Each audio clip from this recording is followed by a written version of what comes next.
ఉజ్జీగీతం పాటల పుస్తకం నుంచి సాంగ్ నెంబర్ 3. దేవుని స్తుతించుడి, ఎల్లప్పుడు దేవుని స్తుతించుడి, దేవుని స్తుతించుడి, ఎల్లప్పుడు దేవుని స్తుతించుడి. ఆయన పరిశుద్ధ ఆలయమందు, ఆయన పరిశుద్ధ ఆలయమందు, ఆయన సన్నిధిలో, ఆయన సన్నిధిలో ఎల్లప్పుడు దేవుని స్తుతించుడి, దేవుని స్తుతించుడి, ఎల్లప్పుడు దేవుని స్తుతించుడి.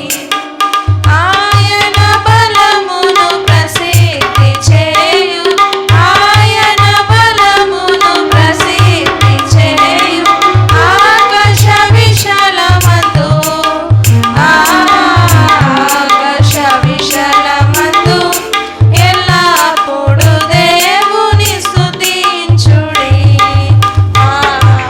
దేవుని స్తుతించుడి, ఎల్లప్పుడు దేవుని స్తుతించుడి.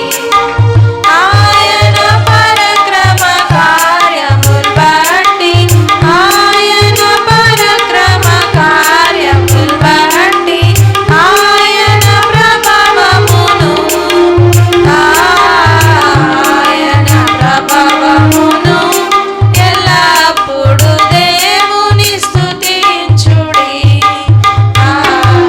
దేవుని స్తుతించుడి, ఎల్లప్పుడు దేవుని స్తుతించుడి.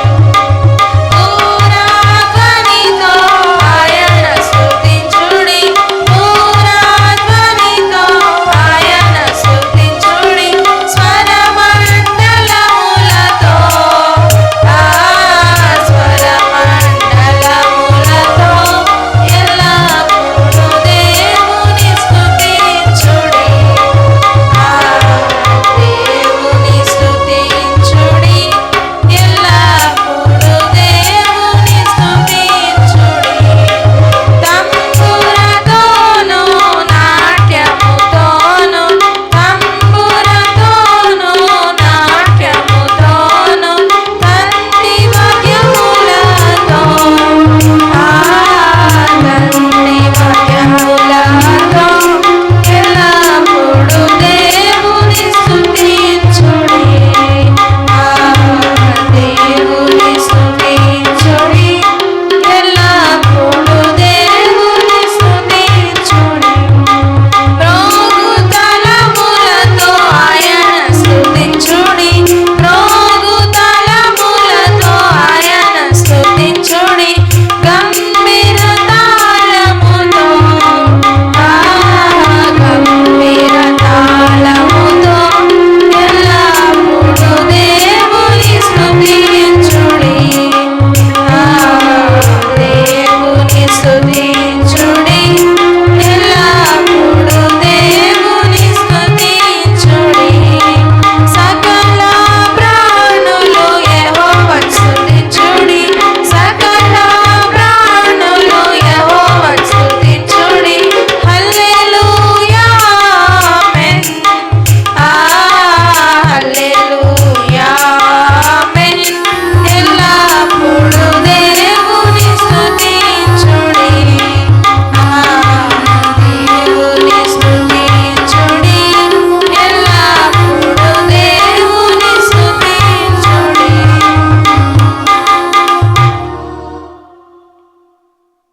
ఉజ్జీగీతం పాటల పుస్తకం నుంచి సాంగ్ నెంబర్ 244. ప్రభు యేసు మనలో ఉండగా భయమేల మనకిలలో, ప్రభు బాటలో పయనించుచు పరలోకమేగుదమా, ప్రభు బాటలో పయనించుచు పరలోకమేగుదమా. నిజమైన దేవుడవు యుగ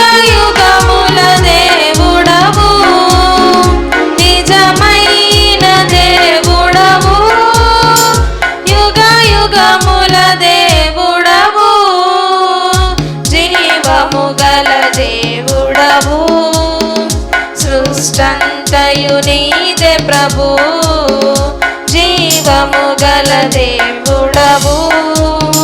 సృష్టంతయు నీదే ప్రభు, ప్రభు యేసు మనలో ఉండగా భయమేల మనకిలలో. ప్రభు బాటలో పయనించుచు పరలోకమేగుదమా, ప్రభు బాటలో పయనించుచు పరలోకమేగుదమా. మా దుఃఖ సమయములో ఓదార్పు నీవే ప్రభు, మా దుఃఖ సమయములో ఓదార్పు నీవే ప్రభు. మా చీకటి బ్రతుకులలో మా వెలుగువు నీవే ప్రభు, మా చీకటి బ్రతుకులలో మా వెలుగువు నీవే ప్రభు. ప్రభు యేసు మనలో ఉండగా భయమేల మనకిలలో. ప్రభు బాటలో పయనించుచు పరలోకమేగుదమా, ప్రభు బాటలో పయనించుచు పరలోకమేగుదమా. ఈ పాపలోకములో ఈ అంత్య దినములలో, ఈ పాపలోకములో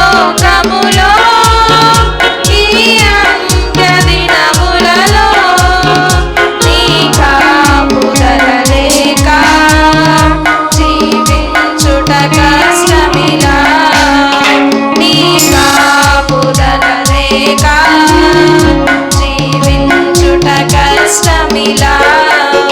ప్రభు యేసు మనలో ఉండగా భయమేల మనకిలలో. ప్రభు బాటలో పయనించుచు పరలోకమేగుదమా, ప్రభు బాటలో పయనించుచు పరలోకమేగుదమా. నీ స్వరము వినబడగా నా మనసే పొంగెనుగా, నీ స్వరము వినబడగా నా మనసే పొంగెనుగా. మా హృదయములో ఇప్పుడే ప్రారంభము ఓ ప్రభువా, మా హృదయములో ఇప్పుడే ప్రారంభము ఓ ప్రభువా. ప్రభు యేసు మనలో ఉండగా భయమేల మనకిలలో. ప్రభు బాటలో పయనించుచు పరలోకమేగుదమా, ప్రభు బాటలో పయనించుచు పరలోకమేగుదమా.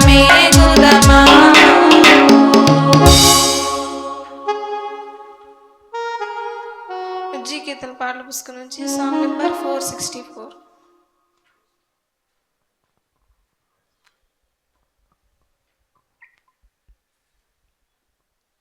యెహోవా నాకు వెలుగాయే, యెహోవా నాకు రక్షణయే. నా ప్రాణ దుర్గమయే, నేను ఎవరికి ఎన్నడూ భయపడను, నేను ఎవరికి ఎన్నడూ భయపడను. యెహోవా నాకు వెలుగాయే, యెహోవా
సాంగ్ నెంబర్ 161.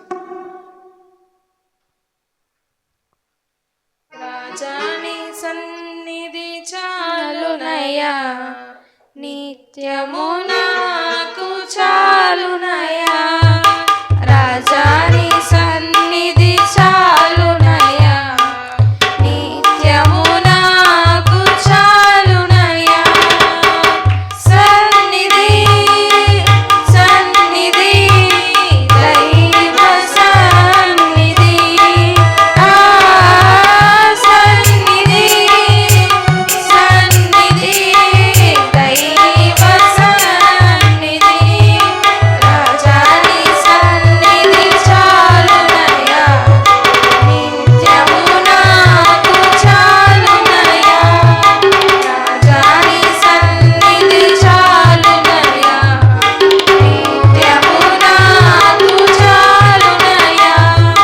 వేకువనే వెదకెదను, ఆశతో నిన్ను వెదకెదను. వేకువనే వెదకెదను, ఆశతో నిన్ను వెదకెదను. సన్నిధి సన్నిధి దైవ సన్నిధి, సన్నిధి సన్నిధి దైవ సన్నిధి. రాజాని సన్నిధి చాలునయ్యా, నిత్యము నాకు చాలునయ్యా.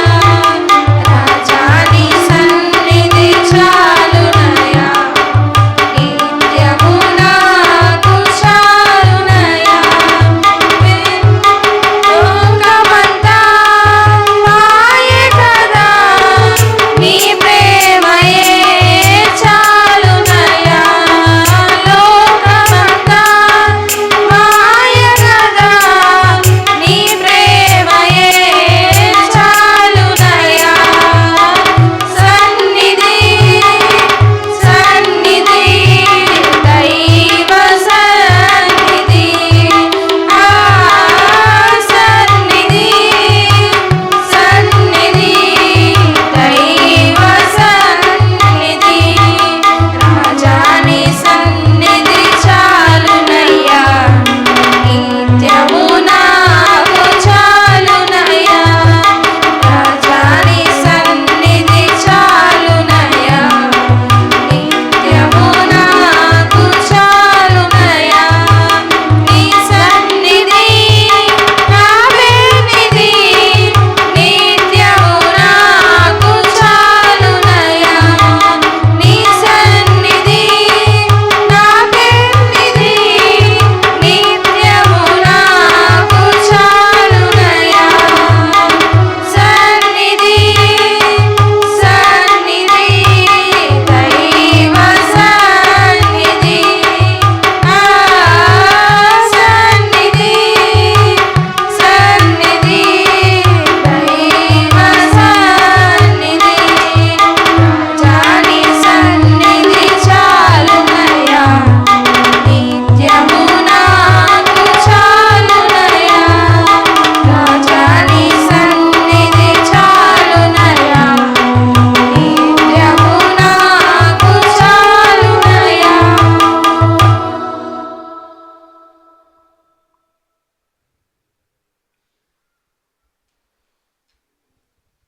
ఉజ్జీకీర్తన పాటల పుస్తకం నుంచి సాంగ్ నెంబర్ 540. ప్రియా యేసురాజును నే చూచిన చాలు, మహిమలోనే నాయనతో నుంటే చాలు. ప్రియా యేసురాజును నే చూచిన చాలు, మహిమలోనే నాయనతో నుంటే చాలు. నిత్యమైన మోక్షము నందు చేరి, నిత్యమైన మోక్షము నందు చేరి, భక్తుల గుంపులో హర్షించిన చాలు, భక్తుల గుంపులో హర్షించిన చాలు. ప్రియా యేసురాజు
అందరం లేచి నిలబడి దేవుని వాక్యం చదువుకుందాం.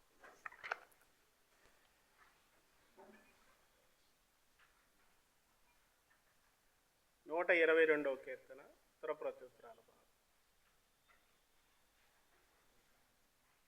122వ కీర్తన మధుగారు చదువుతారు. 122.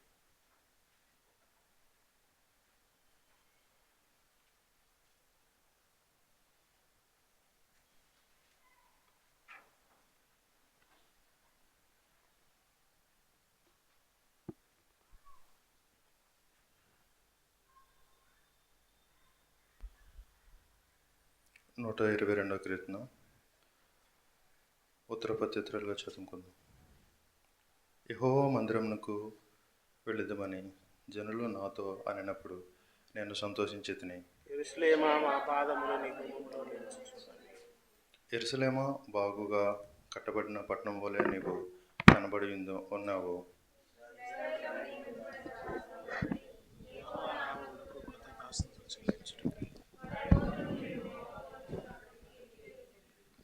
అచ్చట న్యాయము తీర్చుటకే సింహాసనములు దావీదు వంశముల సింహాసనములు స్థాపింపబడి ఉన్నవి. యెరూషలేము యొక్క క్షేమం కొరకు ప్రార్థన చేయడం. యెరూషలేమా నీ కొరకు వర్ధిల్లు. నీ ప్రకారములో నెమ్మది కలుగునుగాక, నీ నగరుల్లో క్షేమం కలుగునుగాక.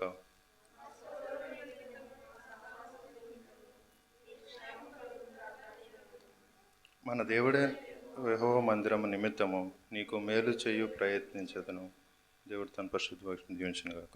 ఆమేన్. ప్రార్థన చేసుకుందాం. తలలు వంచండి, కళ్ళు మూసుకునండి. మోకరించగలిగిన వారు మోకరించండి. ఉదయకాల సమయంలో దేవుడి సన్నిధిలోకి వచ్చిన మనము ప్రార్థన మనసు కలిగి ఈ ఆరాధనలో మీరు మాతో మాట్లాడి మమ్మల్ని బలపరచండి, మీకు సహాయం చేయండి అని చెప్పి ప్రార్థన చేసుకుందాం. వినబోతున్న వాక్యం కొరకు ప్రేరేపించబడిన వాళ్ళు ఇద్దరు ప్రార్థన చేయండి. ఇద్దరు ప్రార్థన మనసు కలిగి ఉండమని మనవి చేస్తున్నాను. ప్రార్థన చేసుకుందాం. ఇద్దరు ప్రార్థన చేయండి త్వరగా. స్తోత్రాలు ప్రభువా, వందనాలు.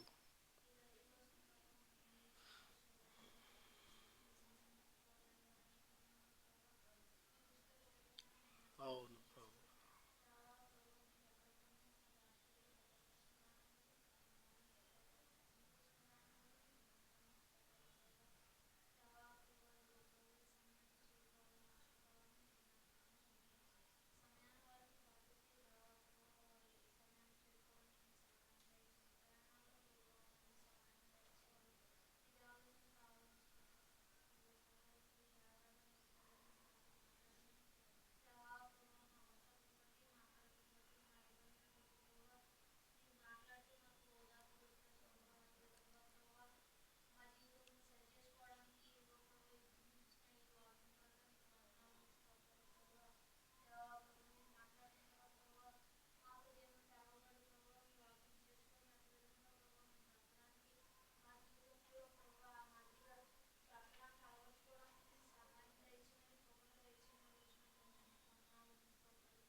ఆమేన్.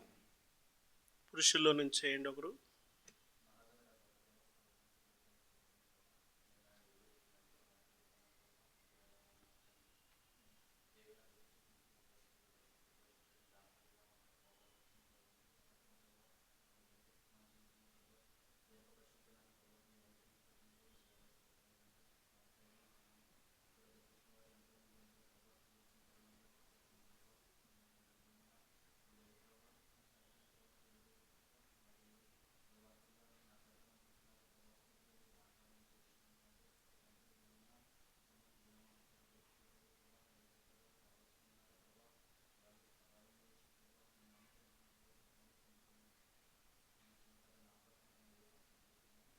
ఆమేన్. మంచిది. సమయంలో ప్రభుని స్తుతిస్తూ పాట పాడుకుందాం. సిస్టర్ అరుణ గారు వచ్చి ఒక ప్రత్యేకమైన పాటను పాడతారు. తర్వాత మనం దేవుని వాక్యాన్ని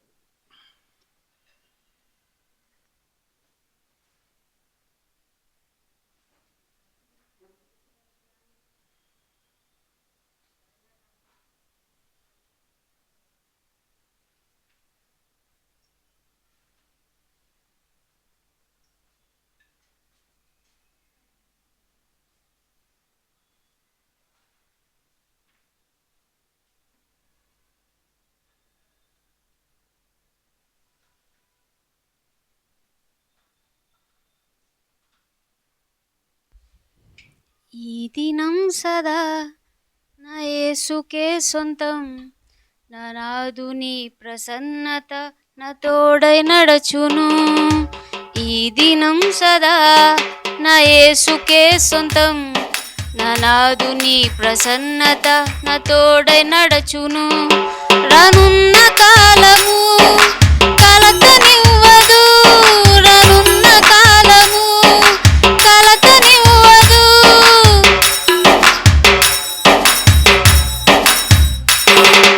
గాయపడిన యేసు పాదం ముందు నడుచును. ఈ దినం సదా నా యేసుకే సొంతం, నా నాదుని ప్రసన్నత నా తోడై నడచును. ఎడారులు లోయలు ఎదురు నిలచిన ఎన్నడెవరు నడువని బాట అయినను, ఎడారులు లోయలు ఎదురు నిలచిన ఎన్నడెవరు నడువని బాట అయినను, వెరవదెన్నడైనను నాదు హృదయము, వెరవదెన్నడైనను నాదు హృదయము. గాయపడిన యేసు పాదం ముందు నడిచెను, గాయపడిన యేసు పాదం ముందు నడిచెను. ఈ దినం సదా నా యేసుకే సొంతం, నా నాదుని ప్రసన్నత నా తోడై నడచును. ఈ దినం సదా నా యేసుకే సొంతం, నా నాదుని ప్రసన్నత నా తోడై నడచును. ప్రవాహమోలె శోధకుడు ఎదురు వచ్చిన యుద్ధకే నోట యేసు నామమే. ప్రవాహమోలె శోధకుడు ఎదురు వచ్చిన యుద్ధకే నోట యేసు నామమే. విరోధమైన ఆయుధాలు ఏమి ఫలించవు, విరోధమైన ఆయుధాలు ఏమి ఫలించవు. యెహోవా నిస్సియే నాకు విజయము, యెహోవా నిస్సియే నాకు విజయము. ఈ దినం సదా నా యేసుకే సొంతం, నా నాదుని ప్రసన్నత నా తోడై నడుచును. రానున్న కాలము కలతనివ్వదు, రానున్న కాలము కలతనివ్వదు. నా మంచి కాపరి సదా నన్ను నడుపును, నా మంచి కాపరి సదా నన్ను నడుపును.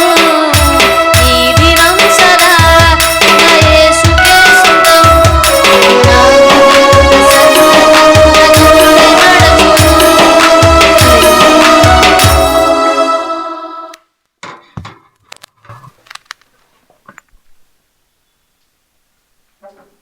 గ్యాప్ దొరికితే కిందకి వెళ్ళిపోతున్నావు. పాటలన్నీ అయిపోయి బ్యాటరీలు ఏం చేసుకోనరా?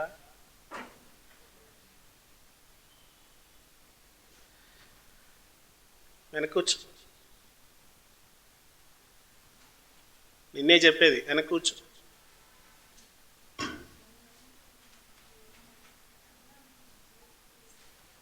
సరిగ్గా కూర్చో. లైన్ కరెక్ట్గా ఉండట్లేదు. మీరు ఎప్పుడు కూర్చున్నా ఒక లైన్ ఉండాలని చెప్పి. ఇటు జరుగు, ఇటు జరుగు, మధు ఇటు జరుగమ్మా.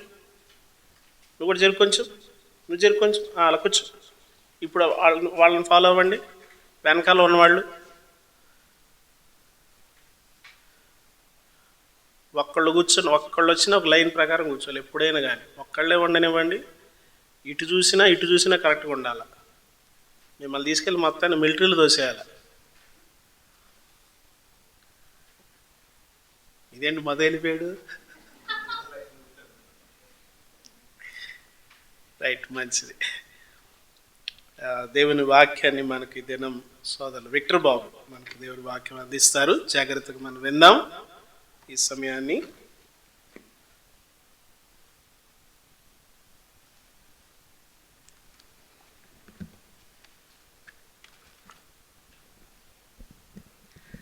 మంచిదండి. మొట్టమొదటిగా నన్ను ఇక్కడ నిలవబెట్టిన దేవాది దేవునికి వందనాలు తెలియజేస్తూ ఉన్నాను. అలాగే అవకాశం ఇచ్చిన దేవుని దాసులకు సంఘమందరికి కూడా నా వందనాలు తెలియజేస్తూ ఉన్నానండి. కొద్ది నిమిషాలు దేవుని వాక్యాన్ని ధ్యానించుకుందాం. యోహాను సువార్త 14వ అధ్యాయము.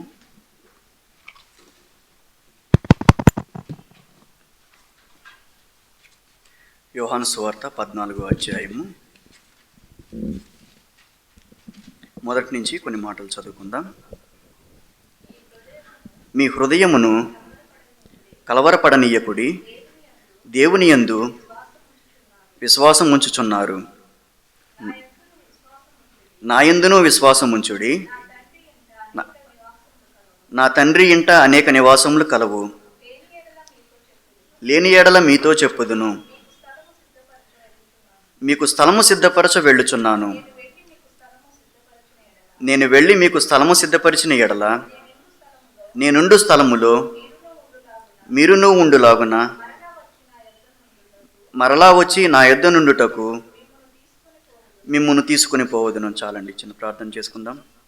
మమ్మల్ని మిక్కిలిగా ప్రేమించిన మా ప్రియ పరలోకపు తండ్రి, ఇంతవరకు మీరు మా ఎడలు చేసిన ఉపకారం బట్టి మేలులన్నిటిని బట్టి ప్రభువా నీకే వేలాది వందనాలు తెలియజేస్తూ ఉన్నాం స్వామి.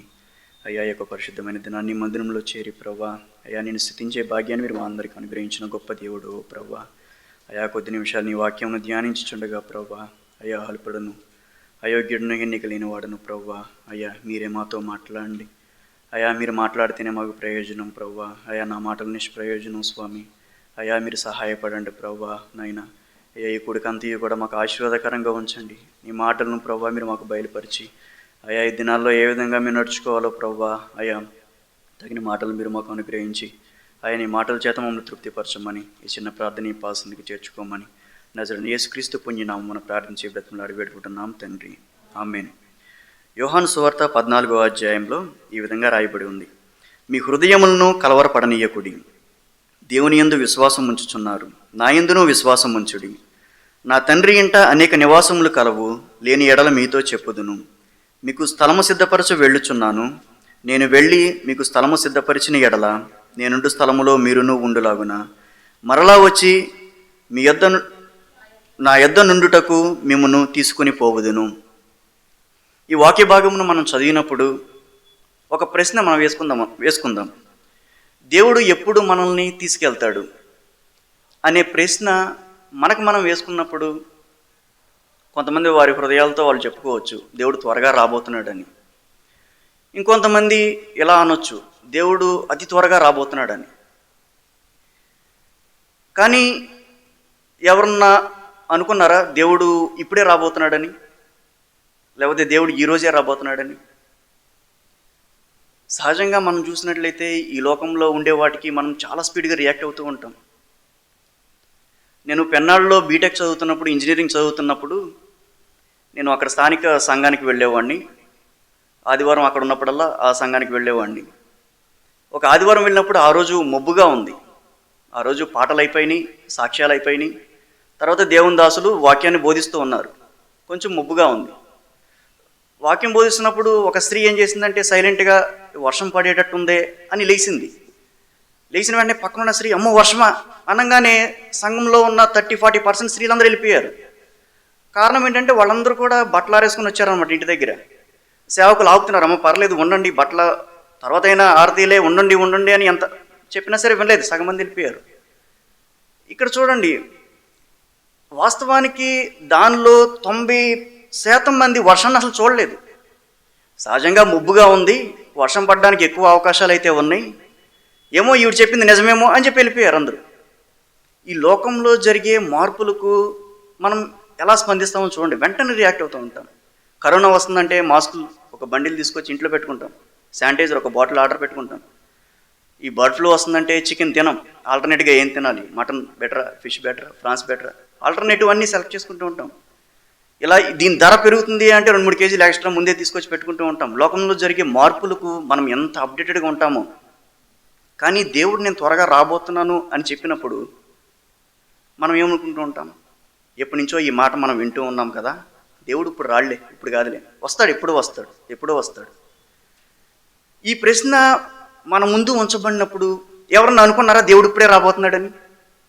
దేవుడు ఈ క్షణం తర్వాత రాబోతున్నాడు, ఇప్పుడే రాబోతున్నాడు, ఈరోజే రాబోతున్నాడని ఎవరన్నా అనుకున్నారా?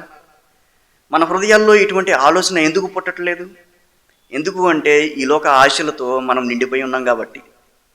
మనం అనుకుంటూ ఉంటాం వెళ్ళేటప్పుడు 1 కేజీ చికెన్ తీసుకెళ్ళి ఇంట్లో వండుకోవాలని ప్లాన్లు వేసుకుని వస్తూ ఉంటాం. లేకపోతే ఈవినింగ్ ఈరోజు సెలవే కదా, ఇక్కడికి వెళ్ళాలి అక్కడికి వెళ్ళాలని ఎన్నో ప్లాన్లు వేసుకుని వస్తూ ఉంటాం. మన మనసంతా కూడా ఇహలోక సంబంధమైన వాటి మీద నింపబడి ఉంటుంది. అందుకే దేవుని రాజ్యానికి సంబంధించినవి ఏమీ కూడా మన కంటికి కనిపించినప్పటికీ కూడా మనం గ్రహించలేని మనుషులంగా మనం ఉంటూ ఉంటాం. మత్తయి సువార్త 24వ అధ్యాయంలో దేవుడు తన రాకడకు ముందు జరగబోయే సంగతులన్నిటిని కూడా అక్కడ స్పష్టంగా తెలియజేశాడు. మత్తయి సువార్త 20వ అధ్యాయం 1వ వచనం నుంచి చదివినప్పుడు, యేసు దేవాలయం నుండి బయలుదేరి వెళ్ళుచుండగా ఆయన శిష్యులు ఆ దేవాలయపు కట్టడములను ఆయనకు చూపింపవచ్చిరి. అందుకు ఆయన, మీరు ఇవన్నీ చూచుచున్నారు కదా, రాతి మీద రాతి ఒకటైనను ఇక్కడ నిలిచి ఉండకుండా పడద్రోయబడునని మీతో నిశ్చయముగా చెప్పుచున్నానని వారితో అన్నాడు. శిష్యులకి ఈ మాట దేవుడు తెలియజేసినప్పుడు శిష్యుల యొక్క ఆలోచన ఎలా ఉందంటారు? సహజంగా మందిరం కూల్చబడడం అంటే అది నిజంగా ఆశ్చర్యకరమైన విషయమే ఆ రోజుల్లో. అయినా మందిరాన్ని ఎవరు కూలుస్తారు? మందిరాన్ని కూల్చడానికి వచ్చినప్పుడు ఎవరు ఒప్పుకుంటారు అసలు? ఇది ఒక అసాధ్యమైన పనిగా అక్కడ కనిపిస్తూ ఉంది. ఇది నమ్మశక్యం కాని విషయంగా అక్కడ కనిపిస్తూ ఉంది. కానీ ఈ దినాల్లో మనం ఈ వాక్యాన్ని చదివినప్పుడు ఇది నిజమే, ఇది జరిగింది, ఇది నెరవేరింది అని మనం ఈజీగా అంటూ ఉంటాం. కానీ ఇది శిష్యులు నమ్మడానికి ఎంత కష్టతరమో చూడండి. ఇది నెరవేరడాన్ని మనం బైబిల్లో చూడొచ్చు. యెహెజ్కేలు గ్రంథము 37వ అధ్యాయంలో మనం చూసినట్లయితే అక్కడ ఇశ్రాయేలీయులు ఈ విధంగా బాధపడుతూ ఉన్నారు. యెహెజ్కేలు గ్రంథము 37వ అధ్యాయము, అక్కడ ఇశ్రాయేలీయులు 37వ అధ్యాయము 11వ వచనంలో, అప్పుడు ఆయన నాతో ఇట్లనెను, నరపుత్రుడా, ఈ ఎముకలు ఇశ్రాయేలీయులందరినీ సూచించుచున్నవి. వారు, మన ఎముకలు ఎండిపోయేనే, మన ఆశ విఫలమాయెను, మనము నాశనమైపోతామని వారు అనుకుంటూ ఉన్నారంట. నిజంగా ఈ యెహెజ్కేలు గ్రంథమును ఆలోచించినప్పుడు మొదటి నుంచి మనం చూసినట్లయితే వారి యొక్క పనుల ద్వారా దేవుని ఎంతగానో దుఃఖపెట్టారు, ఎంతగానో దేవుని నేర్పించారు. యెహెజ్కేలు గ్రంథము 7వ అధ్యాయము 17వ వచనంలో, యెహెజ్కేలు గ్రంథము 8వ అధ్యాయము 17వ వచనంలో దేవుడు అక్కడ స్పష్టంగా తెలియజేస్తూ ఉన్నాడు. అప్పుడు ఆయన నాతో ఇట్లనెను, నరపుత్రుడా, నీవు చూచితివే, యూదావారు ఇక్కడ ఇట్టి హేయ కృత్యములను జరిగించుట చాలదా? వారు దేశమును బలత్కారముతో నింపుచు నాకు కోపము పుట్టించుదురు. తీగే ముక్కునకు పెట్టుచు మరి ఎక్కువగా నాకు కోపము పుట్టించుదురు. వారు చూడండి ఎంత కోపం దేవునికి పుట్టిస్తూ ఉన్నారు. దేవుడు వారి మీద కూడా చాలా కోపంగానే ఉన్నాడు. ఈ యొక్క 37వ అధ్యాయంకి వచ్చేసరికి ఈ ఇశ్రాయేలు యొక్క పరిస్థితి మారిపోయింది. దేవుడు వారిని చూసి వారిని కనికరిస్తూ ఉన్నాడు. ఇక్కడ సహజంగా ఈ యొక్క అధ్యాయాల్లో ఏం జరిగిందంటే, నెబుకద్నెజరు ఈ యొక్క యెరూషలేము మీదకి దండెత్తి యెహోయాకీను అనే రాజును జయించి ఆయనకు ప్రతిగా సిద్కియాను ఏర్పాటు చేసి ఆ దేశంలో ఉన్న యవనస్తులందరినీ తీసుకెళ్ళిపోతాడు బబులోనికి. వాళ్ళల్లో వెళ్ళిపోయిన అతనే యెహెజ్కేలు. మరలా సిద్కియాకి ఈ యొక్క నెబుకద్నెజరుకి సంబంధాలు తెగిపోవడం వల్ల మరలా యెరూషలేము మీదకి దండెత్తి ఈసారి రాజును ఓడించి దేవాలయంను పడగొట్టేసి, ప్రాకారములన్నిటిని పడగొట్టేసి దేవాలయంలో ఉన్న శ్రేష్టమైన అన్నిటినీ కూడా నెబుకద్నెజరు తీసుకెళ్ళిపోతాడు.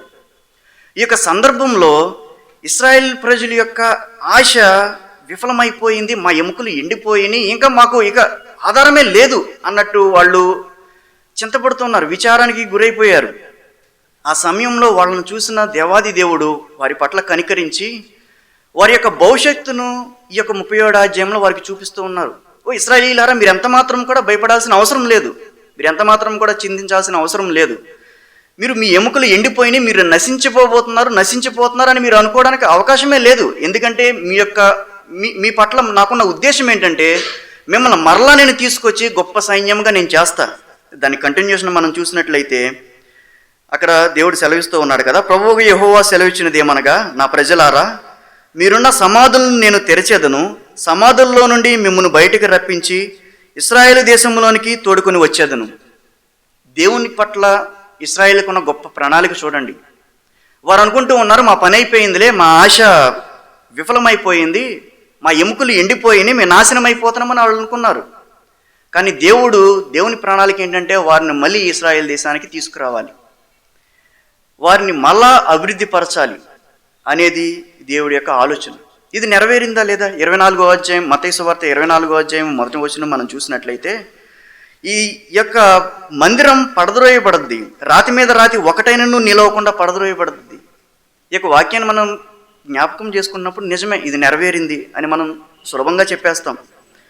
ఇంకా కంటిన్యూషన్ మనం చూసినట్లయితే ఆయన ఒలివ కొండ మీద కూర్చుండి ఉండినప్పుడు శిష్యులు ఆయన యొద్దకు ఏకాంతంగా వచ్చి, ఇవి ఎప్పుడు జరుగును?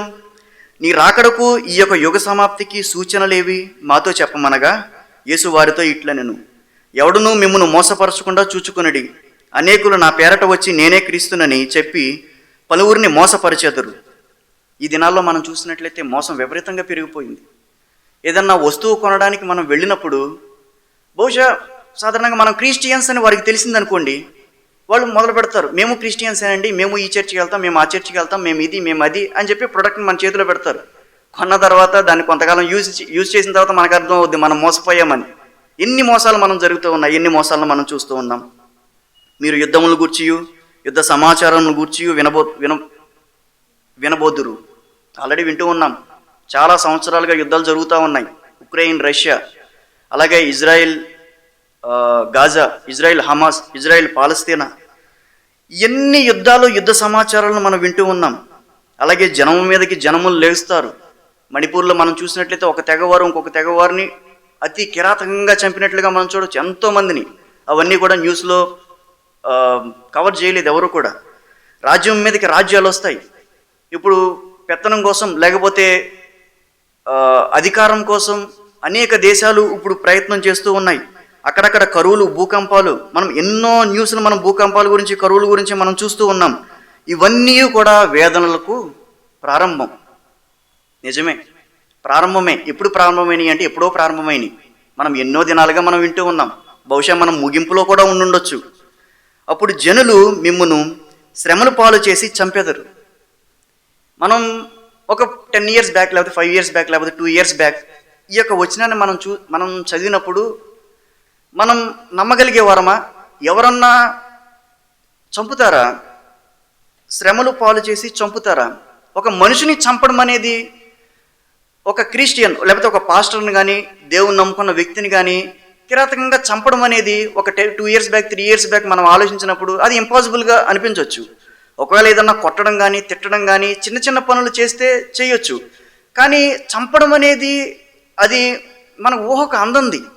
కానీ రీసెంట్గా ఈ సంవత్సరంలో ప్రవీణ్ పగడాల గారి విషయంలో, అలాగే యుఎస్లో చార్లెస్ విషయంలో జరిగినాయి మనం చూసినప్పుడు ఇది నిజమే. ఇది చంపడం అనేది కూడా అది చాలా చిన్న విషయమే అనిపిస్తుంది. మీరు జనుల చేత ద్వేషింపబడతారు. ఈరోజు క్రిస్టియన్స్ని ద్వేషించేవారు ఎంతోమంది ఉన్నారు. ఎన్నో రాష్ట్రాలు ఈ యొక్క యాంటీ కన్వర్షన్ బిల్, ఈ యొక్క బిల్లును తీసుకురావడానికి చాలా ప్రయత్నాలు చేస్తూ ఉన్నాయి. ఆ బిల్లు పేరుతో క్రైస్తవుల్ని అణిచివేయాలి, క్రైస్తవులను విస్తరింపజేయకూడదు, వాళ్ళని అణిచివేయాలి అని అనేకమైన రాష్ట్రాలు ప్రయత్నం చేస్తూ ఉన్నాయి. ఇవన్నీ కూడా నెరవేరబడడం మనం చూస్తూ ఉన్నాం. ఒకరికొకరు అప్పగించి ఒకరికొకరు ద్వేషింతురు.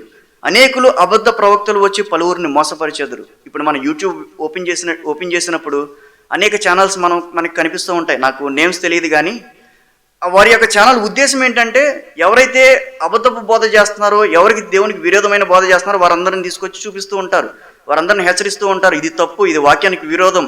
వాళ్ళకి అదే పని అనమాట. మనం చూసినప్పుడు ఇంతమంది అబద్ధ బోధకులు, ఇంతమంది దేవునికి వ్యతిరేకమైన పనిని చేస్తూ ఉన్నారని మనం గ్రహిస్తూ ఉంటాం. అక్రమం విస్తరించుట చేత అనేకుల ప్రేమ చల్లారును. ఈ దినాల్లో మనం చూసినట్లయితే భార్య ప్రియుడితో కలిసి భర్తను చంపేయడం, భర్త ప్రియురాలతో కలిసి భార్యను చంపేయడం, పిల్లలు తల్లిదండ్రులను చంపేయడం, తల్లిదండ్రులు పిల్లలను చంపేయడం, పిల్లలే చంపేసుకోవడం, ఎన్ని న్యూస్లు మనం వింటూ ఉన్నాం, మన చుట్టుపక్కలలోనే అనేకమైన వార్తలు మనం వింటూ ఉన్నాం. ఈ రోజుల్లో ప్రేమ చల్లారిపోతూ ఉంది. దేవుడు చెప్పిన మాటల్లో ఓహో ఇది ఇంకా నెరవేరలేదు, ఇది భవిష్యత్తులో నెరవేరుతుందిలే అన్న మాట ఒకటి లేదే. అన్నీ కూడా నెరవేరిపోయినాయి, అన్నీ కూడా మనం విన్నాయే. మన సహజంగా న్యూస్ అంత అప్డేటెడ్గా ఉండం, అయినా కూడా అంత అప్డేట్గా లేకపోయినా సరే అవి మన చెవిలో పడ్డాయి. అంటే ఇంకా ఎంత ఘోరంగా ఉందో చూడండి. ఇన్ని విషయాలు లోకంలో జరుగుతూ ఉన్నాయి కదా, ఇన్ని విషయాలు దేవుడు చెప్పినట్టు జరుగుతూ ఉన్నాయి కదా. దేవుడు నేను రాబోతున్నాను, మిమ్మల్ని తీసుకెళ్తాను అనే మాట మనం ముందుంచినప్పుడు అది ఇప్పుడే అని మనం ఎందుకు గ్రహించలేకపోతున్నాం? అది ఎప్పుడో వస్తాడు అని మనం ఎందుకు ఇప్పుడే వస్తాడు దేవుడు అని చెప్పి మనం ఎందుకు సిద్ధపడలేకపోతున్నాం? ఎందుకు మనం అటెన్షన్ చూపించలేకపోతున్నాం? ఎందుకు మనం విధేయులు అవ్వలేకపోతున్నాం? దీనంతటికీ కారణం మనం ఆలోచించినట్లయితే నిజమే, మనం మొదటగా చెప్పినట్టు మన ఆశ ఈ లోకానుసారంగానే ఉంటూ ఉంది. లోకంలో ఉన్న అన్నిటికీ కూడా మనం ఎడిక్ట్ అయిపోయాం. 1 పేతురు పత్రికలో ఈ విధంగా రాయబడి ఉంది. 1 పేతురు పత్రిక 4వ అధ్యాయం 7వ వచనంలో, 1 పేతురు పత్రిక 4వ అధ్యాయం 7వ వచనంలో, అన్నిటి అంతము సమీపమై ఉన్నది కాగా మీరు స్వస్థ బుద్ధి గలవారై ప్రార్థన చేయుటకు మెలకువగా ఉండడి. అన్నిటి అంతము, మనకి కంటికి కనిపించేది ప్రతిదీ కూడా లయమైపోయే దినం రాబోతూ ఉంది. ఈ మాట మనకి వినిపించినప్పుడు, మనం చదివినప్పుడు స్పీడ్గా చదివేస్తాం. అన్నిటి అంతము సమీపమై ఉన్నది కదా, కాగా మీరు స్వస్థ బుద్ధి గలవారై ప్రార్థన చేయటకు మెలకువగా ఉండుడి. కంటిన్యూషన్గా చదువుకుంటూ వెళ్ళిపోతూ ఉంటాం. అన్నిటి అంతము సమీపమై ఉన్నది కదా. మనం కొనుక్కున్న బండి, మనం కొనుక్కున్న కారు, మనం కొనుక్కున్న ఇల్లు, మనకున్న సమస్తము కూడా లయమైపోయే దినాలు వస్తూ ఉన్నాయి కదా, అది త్వరగా రాబోతూ ఉన్నాయి కదా. కానీ వాటి మీద ఉన్న ఇష్టం మనకి ఎంతన్నా తగ్గుద్దా? ఇది కొత్త బండి కొనుక్కున్నాం, ఇది లయమైపోతుంది, ఇది శాశ్వతం కాదు, కానీ దాని మీద ఇష్టం తగ్గుద్దా? ఎంత మాత్రం కూడా తగ్గదు. ఇక్కడ మనం చూసినట్లయితే మన ఆశ ఎంత మట్టుకు కూడా మనం కొనుక్కున్న వాటి మీదే, ఈ భూమి మీద ఉన్న వాటి మీదే ఎక్కువగా ఉంటుంది, కానీ పరలోక రాజ్య సంబంధమైన వాటి మీద ఎక్కువగా ఉండట్లేదు. ఈ రెండింటి డిఫరెన్స్ మనం చూసినప్పుడు, ఈ యొక్క పరలోక సంబంధమైనవి టేబుల్ మొత్తం ఖాళీగా ఉంటుంది, ఈ భూలోక సంబంధమైన టేబుల్ మొత్తం ఫిల్ అయిపోతుంది. నీకు ఇష్టమైన ఏమున్నాయో ఈ యొక్క టేబుల్స్ నువ్వు ఫిల్ చేయంటే, మొదటి కాలం మొత్తం ఖాళీగా పెడతాం, రెండో కాలం మొత్తం ఫిల్ చేసుకుంటూ వెళ్ళిపోతాం. పేపర్లు అయిపోతూ ఉంటాయి, కానీ మొదటి కాలం మొత్తం అలాగే ఖాళీగా ఉంటుంది. మన ఇష్టం దేని మీద ఉంటుందో చూడండి. మన ఇష్టం లోకానుసారంగానే ఉంటుంది. అలాగే మత్తయి సువార్తలో ఇంకొక ఉపమానాన్ని దేవుడు తెలియజేస్తూ ఉన్నాడు. మత్తయి సువార్త 24వ అధ్యాయం, అదే అధ్యాయంలోనే, అది చాలా ప్రాముఖ్యమైన అధ్యాయం. బైబిల్లో అన్ని ప్రాముఖ్యమే, కానీ ఇది రాకడకు దేవుడు తెలియజేసిన సూచనలు ఇక్కడ దేవుడు పొందుపరిచాడు. మత్తయి సువార్త 24వ అధ్యాయము 30వ వచనంలో, అప్పుడు మనుష్య కుమారుడు ప్రభావముతోనూ మహామహిమతోనూ ఆకాశ మేఘారూఢుడై వచ్చుట చూచి భూమి మీద ఉన్న సకల గోత్రముల వారు రొమ్ము కొట్టుకుందురు. నిజమే, మనం కూడా అదే ప్లేస్లో ఉంటే, దేవుడు మహా శక్తి గలవాడై ప్రభావముతో గొప్ప సైన్యముతో ఆయన రావడాన్ని మనం చూసామనుకోండి, మన పరిస్థితి ఏంటి? మనం కూడా వీళ్ళకి వలే రొమ్ము కొట్టుకోవాల్సిందేనా? ఇక్కడ అన్ని గోత్రముల వారు రొమ్ము కొట్టుకుంటున్నారంట. అయ్యో మా పరిస్థితి ఏంటి? దేవుడు అనేక సందర్భాలు మాకు హెచ్చరించినప్పటికీ, మాకు తెలియజేసినప్పటికీ మేము నిర్లక్ష్యంగా ఉన్నామే. ఇప్పుడు మేము ఏం చేయాలి? ఎవరి దగ్గరికి మేము వెళ్ళాలి? ఎవరు ఇప్పుడు మమ్మల్ని రక్షిస్తారు అని ఎంతగా వీళ్ళు రొమ్ము కొట్టుకుంటూ ఉన్నారు.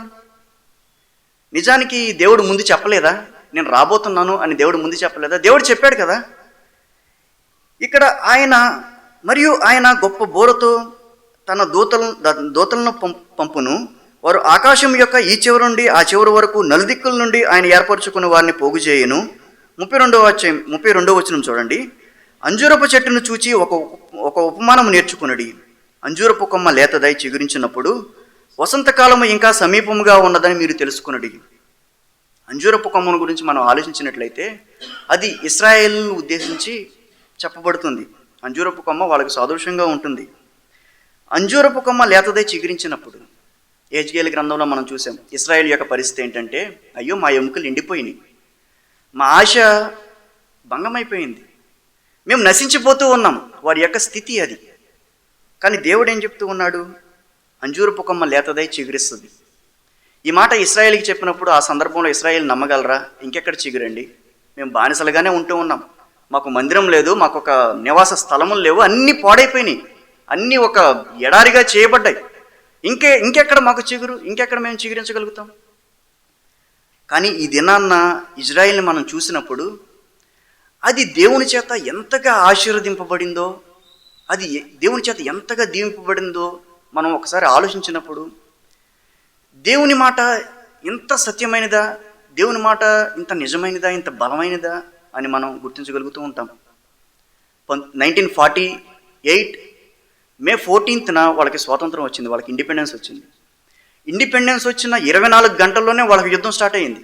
వారి చుట్టుపక్కల ఉన్న 6 దేశాలు, అవి వాళ్ళకి ఎప్పుడూ శత్రు దేశాలే, అవి ఓన్లీ నైబరింగ్ కంట్రీస్ అంటారు కానీ వాళ్ళకి శత్రు దేశాలు, వాళ్ళ దగ్గర నుంచి ఎప్పుడు ముప్పు ఉంటానే ఉంటుంది. వారందరూ ఒక కూటమిగా, ఒక అలయన్స్గా ఫామ్ అయ్యి వీళ్ళ మీదకి వచ్చినప్పుడు వీళ్ళ యొక్క జనాభా ఎంత అంటే 8 లక్షలు. అప్పుడు వాళ్ళ ఇండిపెండెన్స్ వచ్చినప్పుడు వారి యొక్క జనాభా 8 లక్షలు. ఈ యొక్క అలయన్స్ గ్రూప్ యొక్క జనాభా 3.8 కోట్లు, 3,08,00,000. ఎలా పాసిబుల్ అవుతుందండి? అప్పుడు ఇజ్రాయేల్కి యుఎస్ సపోర్ట్ లేదు, ఇండియా సపోర్ట్ లేదు, ఏ దేశం సపోర్ట్ లేదు. ఈ యొక్క 6 దేశాల జనాన్ని, అన్ని కోట్ల మందిని జయించడం అంటే ఇశ్రాయేలుకి అయ్యే పని అంటారా? కానీ ఇశ్రాయేల్ పక్షంగా దేవుడు ఉన్నాడు, ఇశ్రాయేల్ పక్షంగా దేవుని మాట ఉంది. భూమి ఆకాశము గతించిపోతాయి కానీ దేవుని మాట ఎంత మాత్రం గతించిపోదు. ఇక్కడ దేవుడు వారిని చిగురింపజేయాలని అనుకున్నప్పుడు ఎవరు ఆపలేరు. అంతమంది జనం ఉన్నప్పటికీ ఇశ్రాయేల్ ఈజీగా గెలిచేశారండి వాళ్ళ మీద. వారి యొక్క దేశాన్ని వారు పటిష్టపరచుకోవడం ప్రారంభించారు.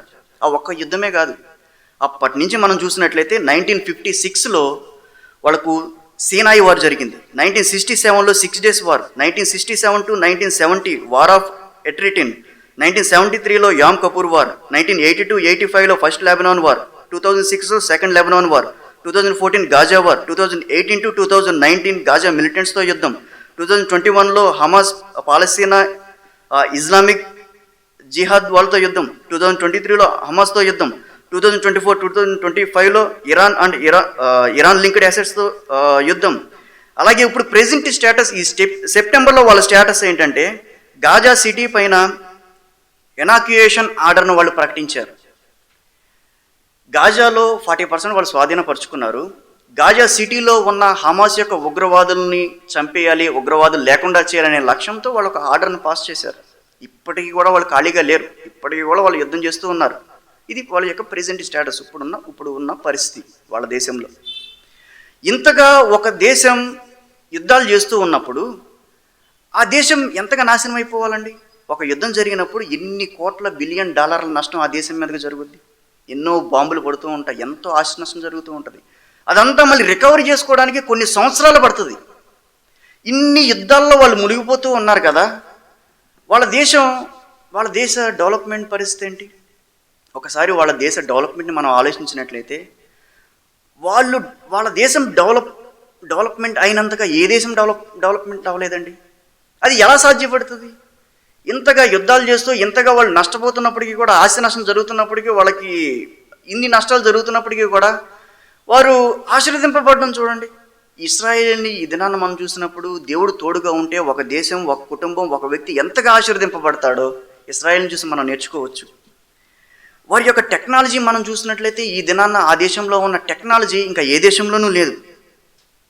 ఇప్పుడు హమాస్ యొక్క ప్రజల యొక్క స్థితి ఏంటంటే ఇజ్రాయేల్తో ఒప్పందానికి, శాంతి ఒప్పందానికి వాళ్ళు సిద్ధపడ్డారు. అయినా ఇజ్రాయేలీలు ఒప్పుకోవట్లేదు, వారితో యుద్ధం చేయాలి, వారిని పూర్తిగా నాశనం చేయాలని చెప్పి ఫైట్ చేస్తూ ఉన్నారు. యేసు ప్రభువు కూడా ఈ యొక్క గోత్రాన్ని ఏర్పాటు చేసుకోవడానికి, ఈ యొక్క గోత్రంలోంచి రావడానికి ఆయన ఇష్టపడ్డాడు.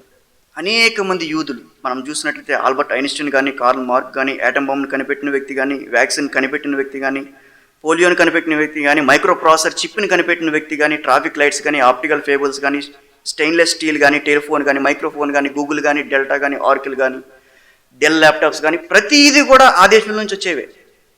ఇంతగా ఒక దేశం ఆశీర్వదింపబడడానికి గల కారణం ఏంటంటే దాని వెనుకున్న దేవుడు.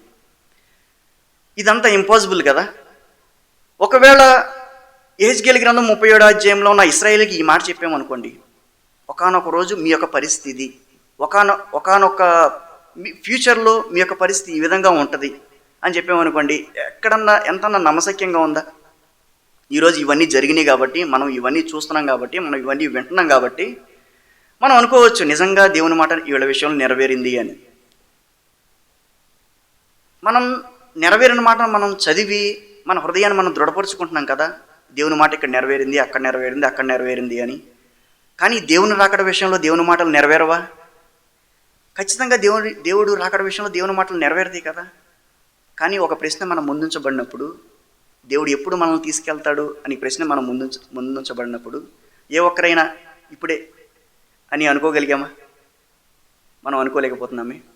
దేవుని రాకడ పట్ల ఇవన్నీ నెరవేరుతున్నాయి, దేవుడు రాకడ సమీపంగా ఉంది, అతి సమీపంగా ఉంది, బహుశా ఇప్పుడే కావచ్చు అనే ఆలోచనలోనికి మనం వచ్చామనుకోండి, మనం ఖచ్చితంగా దేవుడు అనుకున్నట్లుగా మనం ఈ భూమి మీద మనం జీవించగలుగుతాం.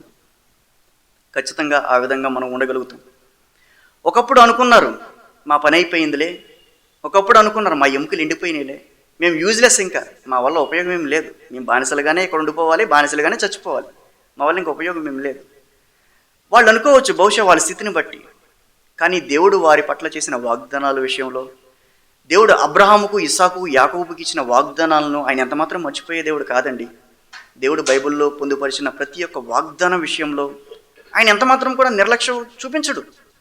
బహుశా మన యొక్క స్థితిని బట్టి, మన యొక్క పరిస్థితులను బట్టి, మనకు వస్తున్న టెంపరీ కష్టాలను బట్టి మనం ఒకవేళ మర్చిపోవచ్చు. దేవుడు వాగ్దానం ఇచ్చాడు, ఆ వాగ్దానం దేవుడు ఎప్పుడో చేస్తాడేమోలే, ఏదో అలా ఇచ్చాడేమోలే, ఏదో అని చెప్పి అలా మనం అశ్రద్ధగా ఉంటూ ఉంటాం, నిర్లక్ష్యంగా ఉంటూ ఉంటాం. కానీ దేవుడు నిర్లక్ష్యంగా ఉండడండి. ఆయన మాట ఇచ్చి నెరవేర్చే దేవుడు. ఆడి ఖచ్చితంగా మాట ఇచ్చాడని ఖచ్చితంగా నెరవేరుస్తాడు. అంజూరపు కొమ్మ చిగురుస్తుంది, చిగురించినప్పుడు వసంతకాలము త్వరలోనే ఉందని చెప్పి మీరు గ్రహిస్తారు. నిజమే, ఇశ్రాయేలు ప్రజలను మనం చూసినప్పుడు, వారు ఎంతగా ఆశీర్వదింపబడ్డాన్ని మనం చూసినప్పుడు, మనం వింటూ ఉన్నప్పుడు, బహుశా కొంతమంది డిస్కషన్స్ పెట్టినప్పుడు ఇశ్రాయేల్ విషయం వచ్చినప్పుడు గొప్పకునంటూ ఉంటారు, ఇశ్రాయేల్తో ఎవరు యుద్ధం చేసి గెలవలేరులే, ఇశ్రాయేల్ బాగా డెవలప్ అయింది, టెక్నాలజీ బాగా ఉంది, ఇవన్నీ ఊత పదాలుగా మనం చెప్తూ ఉంటాం కదా. ఇవన్నీ కూడా దేవుని మాటలు నెరవేర్పే కదా. దేవుడు వాళ్ళ పట్ల ఇవన్నీ నెరవేరుస్తూ ఉన్నాడు, దేవుడు ఖచ్చితంగా రాబోతూ ఉన్నాడు. మనం ఏం చేయాలి? ఈ సమయంలో మనం ఏం చేయాలి? దేవుని దగ్గర మనం విచారం చేసినప్పుడు, దేవుణ్ణి అడిగినప్పుడు దేవుడు మనకి ఎన్నో విషయాలు బయలుపరుస్తూ ఉంటాడు. ఎఫెసీయులు రాసిన పత్రిక 5వ అధ్యాయము, ఎఫెసీయులు రాసిన పత్రిక 5వ అధ్యాయము 15-16 వచనాల్లో మనం కొన్ని మాటలు చూడొచ్చు.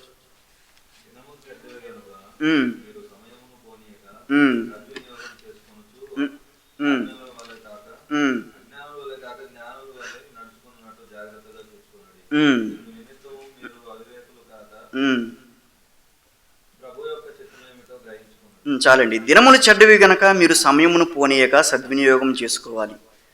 అజ్ఞానుల వలె కాక జ్ఞానుల వలె నడుచుకున్నట్లు జాగ్రత్తగా చూసుకోవాలి. ప్రభువు చిత్తం ఏంటో మనం గ్రహించగలిగే వారముగా మనం ఉండాలి. ఎంతవరకు మనం సమయాన్ని సద్వినియోగపరుచుకుంటూ ఉన్నాం? ఎంతవరకు దేవుడు మనకు అనుగ్రహించే అవకాశాలను మనం సద్వినియోగపరుచుకుంటూ ఉన్నాం? అజ్ఞానుల వలె కాక జ్ఞానుల వలె మనం ఎంతవరకు నడుచుకోగలుగుతూ ఉన్నాం? అసలు అజ్ఞానులు అంటే ఎవరు? అసలు జ్ఞానులు అంటే ఎవరు? మనం ఆలోచించినట్లయితే లోకాసు వార్త 12వ అధ్యాయము 16వ వచనంలో ఒక వ్యక్తి మనకు తెలుసు. లోకాసు వార్త 12వ అధ్యాయము 16వ వచనం నుంచి మనం చదివినట్లయితే, మనం గడిచిన 2 వారాల ముందే ఈ వాక్యాన్ని మనం ధ్యానించుకున్నాం, దైవజనులు చెప్పగా మనం విన్నాం. లోకాసు వార్త 12వ అధ్యాయం 16వ వచనం నుంచి మనం చదివినప్పుడు, మరియు ఆయన వారితో ఈ ఉపమానం చెప్పాను, ఒక ధనవంతుని భూమి సమృద్ధిగా పండెను. అప్పుడు అతడు, నా పంట సమకూర్చుకొనుటకు నాకు స్థలము చాలదు, గనుక నేనేమి చేతునని తనలో తాను ఆలోచించుకొని, నేను ఎలాగో చేతును. తన ఫ్యూచర్ ప్లాన్స్ చూడండి ఎలా ఉన్నాయో. నా కొట్లు విప్పి వాటికంటే గొప్ప వాటిని కట్టించి అందులో నా ధాన్యమంతటిని, నా ఆస్తి అంతటిని కూర్చుకొని, నా ప్రాణముతో ప్రాణమా, అనేక సంవత్సరములకు విస్తారమైన ఆస్తి నీకు సమకూర్చబడి ఉన్నది, సుఖించుము, తినుము, త్రాగుము, సుఖించుమని, సంతోషించుమని చెప్పుకొందుననుకొనెను. అయితే దేవుడు, వెర్రివాడా, ఈ రాత్రి నీ ప్రాణమును అడుగుచున్నాను, నీవు సిద్ధపరిచింది ఎవరి వగును అని అతనితో అన్నాడు, దేవుని ఎడల ధనవంతుడు కాక తన కొరకే సమకూర్చుకొనివాడు అలాగుననే ఉండునని చెప్పాను. ఈ వాక్య భాగాన్ని మనం చూసినప్పుడు ఇక్కడ ఒక ధనవంతుడిని మనం చూస్తూ ఉన్నాం. నిజంగా ధనవంతుడు కావడం అంత చిన్న విషయమేం కాదండి. అలాటప్ప ఉండేవారు ఎంత మాత్రం కూడా ధనవంతులు కాలేరు. ఇతనికి ఫ్యూచర్ ప్లాన్స్ కూడా ఉన్నాయి. తన భవిష్యత్తు మీద తన ప్రణాళిక చూడండి. తన పండించిన పంట అంతటిని సమకూర్చుకోవడానికి తనకున్న ఎగ్జిస్టింగ్ ఏవైతే ఉంటాయో అవన్నిటినీ కూడా పడగొట్టి కొత్త వాటిని నిర్మించుకునే ప్రయత్నం చేస్తూ ఉన్నాడు. మనకు కూడా మన లైఫ్ మీద, మన భవిష్యత్తు మీద చాలా ప్రణాళికలు ఉంటూ ఉంటాయి. ఒక 1 lakh 2 lakh శాలరీ డ్రా చేయాలి, మంచి జాబ్ చేయాలి, ఈ యొక్క రామారం మంచి ప్లేస్లో మంచి ఇల్లు కట్టుకోవాలి, వస్తువులను సంపాదించుకోవాలి, కారు వాహనాలను సంపాదించుకోవాలి, మంచి మంచి వస్త్రాలను సంపాదించుకోవాలి, సొసైటీలో మంచి గౌరవాన్ని సంపాదించుకోవాలి. ఇదన్నీ చేయడం మంచిదే. కానీ ఇక్కడ దేవుడు తెలియజేసేది ఏంటంటే, దేవుని ఎడల ధనవంతుడు కాక తన కొరకే సమకూర్చుకుని వారికి దేవుడు ఏం పేరు పెట్టాడంటే వెర్రివాడ. దేవుడు ఏమని పిలుస్తున్నాడు? వెర్రివాడ అని పిలుస్తున్నాడు.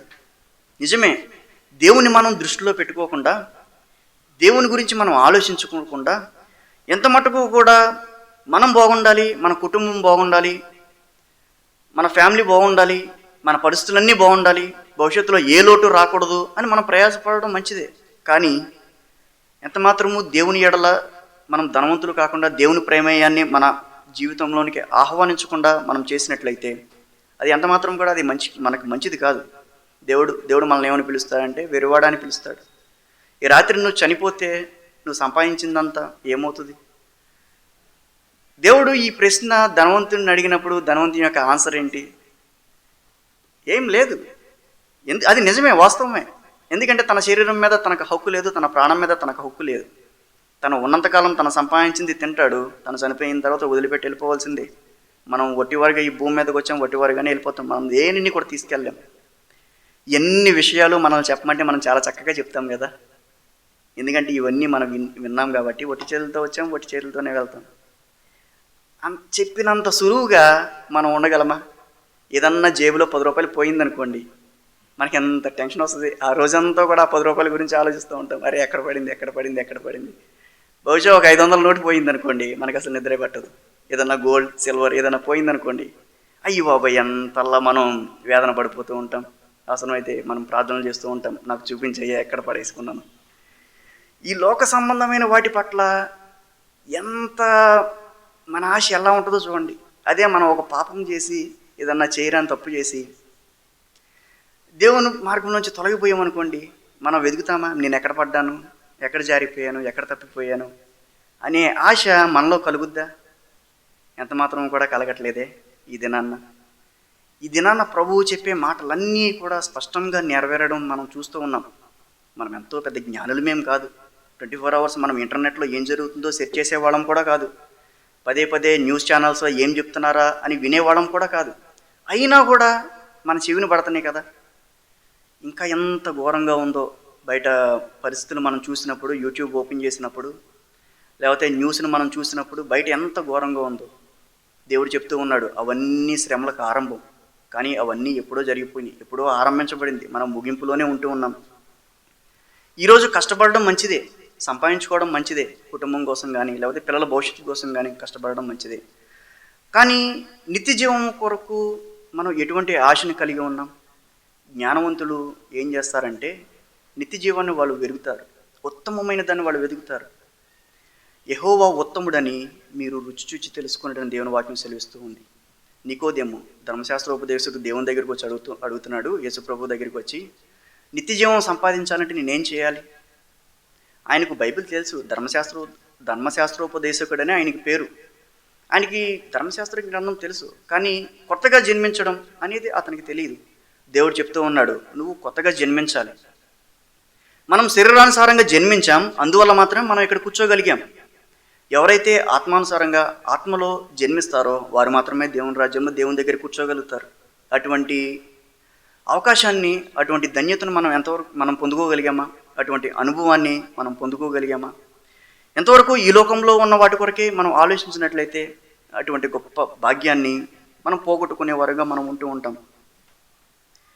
ఈ యొక్క అధ్యాయాన్ని మనం చదివినప్పుడు చాలా సింపుల్గా మనం చదివేస్తూ ఉంటాం. అరే ధనవంతుడు ఎలా మాట్లాడుతున్నాడో చూడు, తన దేహంతో తినుము త్రాగుము సంతోషించమంటున్నాడు, అది చాలా తప్పు కదా అని మనం అనుకుంటూ ఉంటాం. ఒక్కొక్కసారి అలా ఉండకూడదు కదా అని మనం అనుకుంటూ ఉంటాం. కానీ మనం ఎలా ఉంటున్నాం?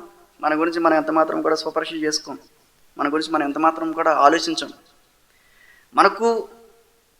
మనకు సరిపోతే సరిపోతుంది, మనకుంటే సరిపోతుంది, మన కొరకే సమకూర్చుకోవాలి అనే ఆలోచన మనం ఎంత మాత్రం కూడా కలిగి ఉండకూడదని చెప్పి ఈ యొక్క అధ్యాయంలో మనకి దేవుడు తెలియజేస్తూ ఉన్నాడు.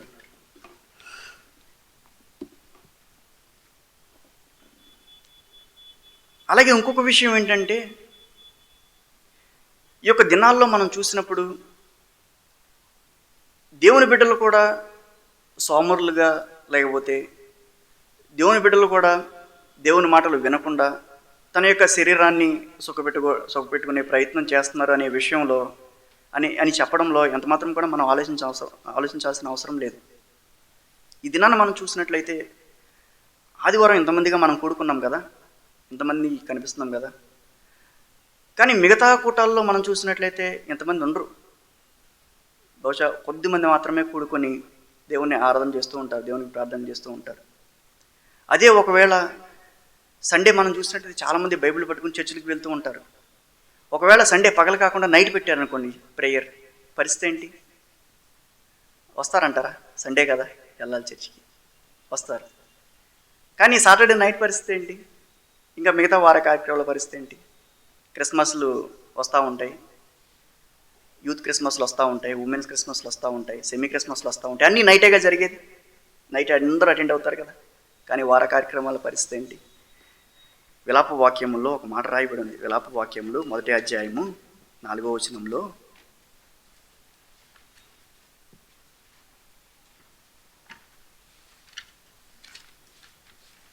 విలాప వాక్యములు 1వ అధ్యాయము 4వ వచనములో, నియామక కూటములకు ఎవరునూ రారు గనుక సియోను మార్గములు ప్రలాపించుచున్నవి, పట్టణపు గుమ్మములనియు పాడైపోయాను, యాజకులు నిట్టూర్పు విడుచుచున్నారు, దాని కన్యకులు దుఃఖాకాంతులైరి, అదియు వ్యాకుల భరితురాలాయను. ఇక్కడ చెప్తూ ఉన్న మాట ఏంటంటే, నియామక కూటాలకు ఎవరు రారు. నిజమే, ఎప్పుడో రాయబడి ఉంది. నియామక కూటాలంటే ఆదివారం కాదు, కానీ మిగతా జరిగే వార కార్యక్రమాలన్నింటినీ మనం దృష్టిలో పెట్టుకుని మాట్లాడవచ్చు. నియామక కూటాలకు ఎవరు రారు. కానీ నియామక కూటాలకు ఎవరు వస్తారంటే దేవదూతలు వస్తారంట. దేవదూతలు వచ్చి మందిరమంతా ఖాళీగా ఉండడాన్ని చూసి వాళ్ళు రొమ్ము కొట్టుకుని ఏడుస్తూ ఉంటారంట. అయ్యో కూటాలకు ఎవరు రావట్లేదే అని చెప్పి వాళ్ళు రొమ్ము బాదుకుని ఏడుస్తూ ఉంటారంట. కానీ మన యొక్క పరిస్థితి ఏంటంటే, మనం ఇంటి దగ్గర ఉంటూ రిలాక్స్ అవుతూ ఉంటాం. మనకు ఆ ధ్యాసే ఉండదు. అరే ఈరోజు కూటం జరుగుతుంది, ఈరోజు ప్రార్థన జరుగుతుంది అనే మాటను మనం ఎంత మాత్రం కూడా దృష్టిలో పెట్టుకునేటువంటి వారిగా మనం ఉంటూ ఉంటాం. నియామక కూటాలకు ఎవరూ రారు గనుక సియోను మార్గంలో ప్రలాపించుచున్నవి. విలాప వాక్యంలో 1వ అధ్యాయము 4వ వచనంలో ఈ మాట రాయబడి ఉంది.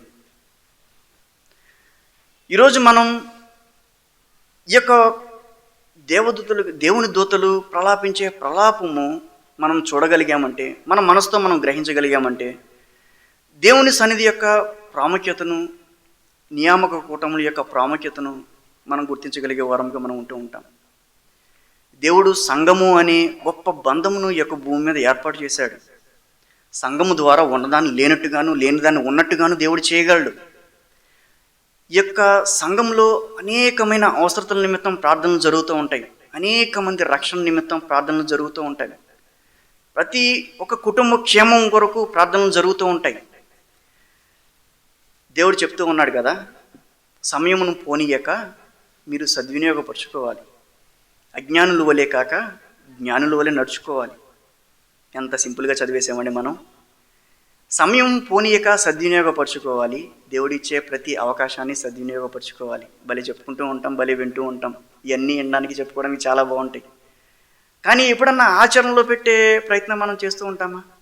మనం అనుకున్నాం కదా, మనం విన్నప్పుడు, దేవుని వాక్యాన్ని విన్నప్పుడు, అరే నిజమే దేవుని మాటలన్నీ నెరవేరబోతున్నాయి, మనం ఇక్కడి నుంచి ఖచ్చితంగా నమ్మకంగా ఉండాలి, దేవుని వాక్యానికి విధేయులుగా ఉండాలి, దేవుని ఖచ్చితంగా అనుసరించాలి అని మనం అనుకుంటూ ఉంటాం కదా.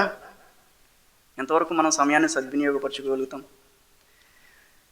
మనం దేవుని దూతలు ప్రలాపిస్తున్న ప్రలాపములను మనం కంటితో మనం చూడలేని వారిగా, మన మనసుతో మనం గ్రహించలేని వారిగా మనం ఉన్నట్లయితే ఒకానొక రోజు దేవుడు మహాసైన్యంతో రాబోతున్నప్పుడు ఆ రొమ్ము కొట్టుకునే గుంపు ఉంది కదా, ఆ గుంపులో మనం కూడా ఉంటాం. అప్పుడు ఏడుస్తూ ఉంటాం, అర్రే నేను వినలేదే, దైవజనులు చెప్పారు, దేవుని వాక్యం చెప్పింది, దేవుడు అనేక సందర్భాలు తెలియజేశాడు, అయినా సరే నేను నిర్లక్ష్యంగా ఉన్నానే, ఇప్పుడు ఎవరి దగ్గరికి వెళ్ళాలి? పరుగున పాస్టర్ గారి దగ్గరికి వెళ్దామా? పాస్టర్ గారు ఏం చేయగలుగుతారు? పరుగున పెద్దయ్య గారి దగ్గరికి వెళ్దామా? అపోస్తుల దగ్గరికి వెళ్దామా? ప్రవక్తల దగ్గరికి వెళ్దామా? కొంతమంది పేర్లు పెట్టుకుంటారు కదా, నేను అపోస్తులను, నేను ప్రవక్తను, నేను డాక్టర్ని అని చెప్పి పేర్లు పెట్టుకుంటూ ఉంటారు కదా, వాళ్ళ దగ్గరికి వెళ్దామా? ఎవరు మనల్ని విడిపింపగలరు? ఎవరు మనల్ని రక్షింపగలరు? మనకు ఆ రోజు దిక్కెవరు? మనం ఎంత ఏడ్చినప్పటికీ మనల్ని రక్షించే నాథుడు ఉంటాడా? ఎంత మాత్రం కూడా కనిపించడే. దేవుడు ఈ సమయంలో మనందరికీ సూటిగా స్పష్టంగా తెలియజేసేది ఏంటంటే, దినములు చాలా చెడ్డవి. ఇది మనకు తెలుసు, దినములు చాలా చెడ్డవి. సమయంని ఎంత మాత్రం పోనీయక దాన్ని సద్వినియోగపరచుకోవాలి. నియామక కూటముల్లో ప్రతి ఒక్కరము కూడా సంఘ ప్రార్థనలో మన యొక్క స్వరాన్ని దేవునికి వినిపించగలిగే వరంగా మనం ఉంటూ ఉండాలి. మనలో చాలామంది తిరిగి జన్మించిన వారు ఉన్నారు, ఆత్మలో జన్మించిన వారు ఉన్నారు. ప్రతి వారము కూడా దేవుని యొక్క శరీరంలో దేవుని యొక్క రక్తము, ఆ యొక్క గిన్నె పాత్ర మన దగ్గరికి వచ్చినప్పుడు మనం చేయి వేసే వరంగా మనం ఉంటూ ఉన్నాం. కొంతమందివి మనకి దేవుడు చెప్పాడు కదా, ఆయన జ్ఞాపకం చేసుకోవడానికి ఈ విధంగా చేయండి, మీరు సర్వలోకమునకు వెళ్ళి సువార్తను ప్రకటించండి. ఈ యొక్క సవాల్ని కనుక దేవుడు ఈరోజు మనం ముందుంచినట్లయితే ఎంతమంది రెడీ అవుతామండి దేవుని సువార్తను ప్రకటించడానికి? సర్వలోకమునకు వెళ్ళి మనం సువార్త ప్రకటించగలమా? దేవుడు ఆ అవకాశం ఇస్తే మనం ప్రకటించవచ్చు. కానీ మనకున్న అవకాశంలో, దేవుడు మనకిస్తున్న అవకాశాలను మనం ఎంతవరకు మనం సద్వినియోగపరచుకోగలుగుతూ ఉన్నాం? మన చుట్టుపక్కలే ఎంతోమంది దేవుని నమ్ముకొని వాళ్ళు ఉన్నారు కదా, మన చుట్టుపక్కలే ఎంతోమంది అన్యులు ఉన్నారు కదా, మన చుట్టుపక్కలే ఎంతోమంది వ్యర్థమైన వాటిని ఆరాధించేవారు ఉన్నారు కదా. ఈ మందిరం చుట్టుపక్కల చాలామంది ఉన్నారు, రామారంలో చాలామంది ఉన్నారు. వీరందరి నిమిత్తం సంఘంలో భారంగా ప్రార్థన జరుగుతున్నప్పుడు తిరిగి జన్మించిన వ్యక్తిని మనం చెప్పుకుంటున్నామే, మనం చేయవేస్తున్నామే, దేవుని జ్ఞాపకం చేసుకుంటున్నామే. మన స్వరాన్ని ఎందువల్ల మనం దేవునికి వినిపించలేనటువంటి వారుగా మనం ఉంటూ ఉన్నాం? చెప్తూ ఉంటాం, మనం దేవుని సంఘము బలమైనదండి, దేవుని సంఘము గొప్పదండి, దేవుని మందిరంలో చేసే ప్రార్థనలు, సంఘ ప్రార్థనలు మనకు జయాన్ని ఇస్తాయండి, మనల్ని విడిపిస్తాయండి. ఎన్నో సందర్భాల్లో మనం చెప్తూ ఉంటాం కదా, మనం ప్రేయర్ రిక్వెస్ట్లు పెడుతూ ఉంటాం కదా. ఎందుకు పెడతాం? మనం ఇంట్లో ప్రార్థన చేసుకోలేక, అయ్యగారు ప్రార్థన చేయండి, సంఘంలో పెట్టండి అని మనం ఎందుకు చెప్తూ ఉంటాం? ఉన్నదాన్ని లేనట్టుగాను, లేనిదాన్ని ఉన్నట్టుగాను దేవుడు సంఘం ద్వారా చేయగలిగిన సమర్థుడు. బహుశా మనం కూడా ప్రార్థనా పరులు అయి ఉండొచ్చు, ఇంటి దగ్గర మంచి ప్రార్థన మనం చేసుకోగలిగి ఉండొచ్చు. కానీ దేవుడు ఏర్పాటు చేసిన సంఘము విషయంలో మనం ఎంత మాత్రం కూడా అశ్రద్ధను చూపించే వారంగా ఉండకూడదు. ఈ దినాల్లో అనేక మంది క్రైస్తవులు ఫెస్టివల్స్ విషయంలో కానీ, లేకపోతే ఏదన్నా మంచి కార్యక్రమాల విషయంలో కానీ, సాటర్డే అయినప్పటికీ, మిడ్ నైట్ అయినప్పటికీ, ఏ టైం అయినప్పటికీ కూడా వారు అటెండ్ అవ్వగలుగుతున్నారు. కానీ నియామక కూటాలకు మాత్రం ఎవరు అటెండ్ అవ్వలేకపోతున్నారు. బహుశా కొంతమందికి ఖాళీ ఉండకపోవచ్చు, కొంతమందికి ఖాళీగా ఉన్నప్పటికీ కూడా వెళ్ళలేని పరిస్థితి ఉంటూ ఉంది. ఈ లోక సువార్తలోని దేవుడు ఇంకొక ఉపమానాన్ని దేవుడు తెలియజేశాడు. మనకు తెలుసు, ధనవంతుడు లాజరు. ధనవంతుడు తన ధనాన్ని బట్టి హ్యాపీగా లైఫ్ని ఎంజాయ్ చేశాడు.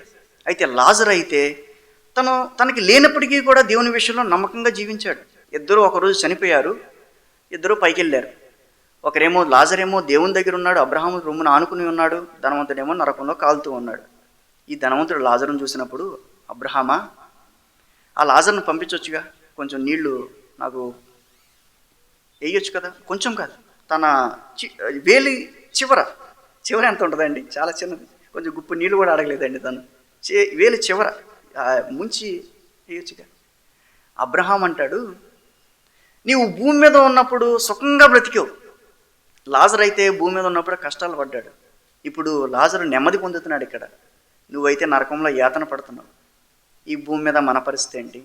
మనం దేవుని కొరకు ఏదన్నా చిన్న ప్రయాసపడగలుగుతున్నామా? వారి కార్యక్రమాలకు, లేకపోతే నియామక కూటాలకు వచ్చే విషయంలో కొంచెం శ్రమ తీసుకోగలుగుతున్నామా? లేకపోతే ఎందుకులే అని చెప్పి ఇంట్లో కూర్చొని మనం నెమ్మది పొందుతున్నామా? మనం ఈ భూమి మీద మనం నెమ్మది పొందామనుకోండి, నరకంలో మనం యాతన పడాల్సి వస్తుంది. ఈ భూమి మీద మనం కొంచెం ప్రయాసపడ్డామనుకోండి, మనం పరలోక రాజ్యంలో నెమ్మది పొందే అవకాశాన్ని దేవుడు మనకు అనుగ్రహిస్తాడు. ఇన్ని మాటలను మనం వింటూ ఉన్నాం కదా.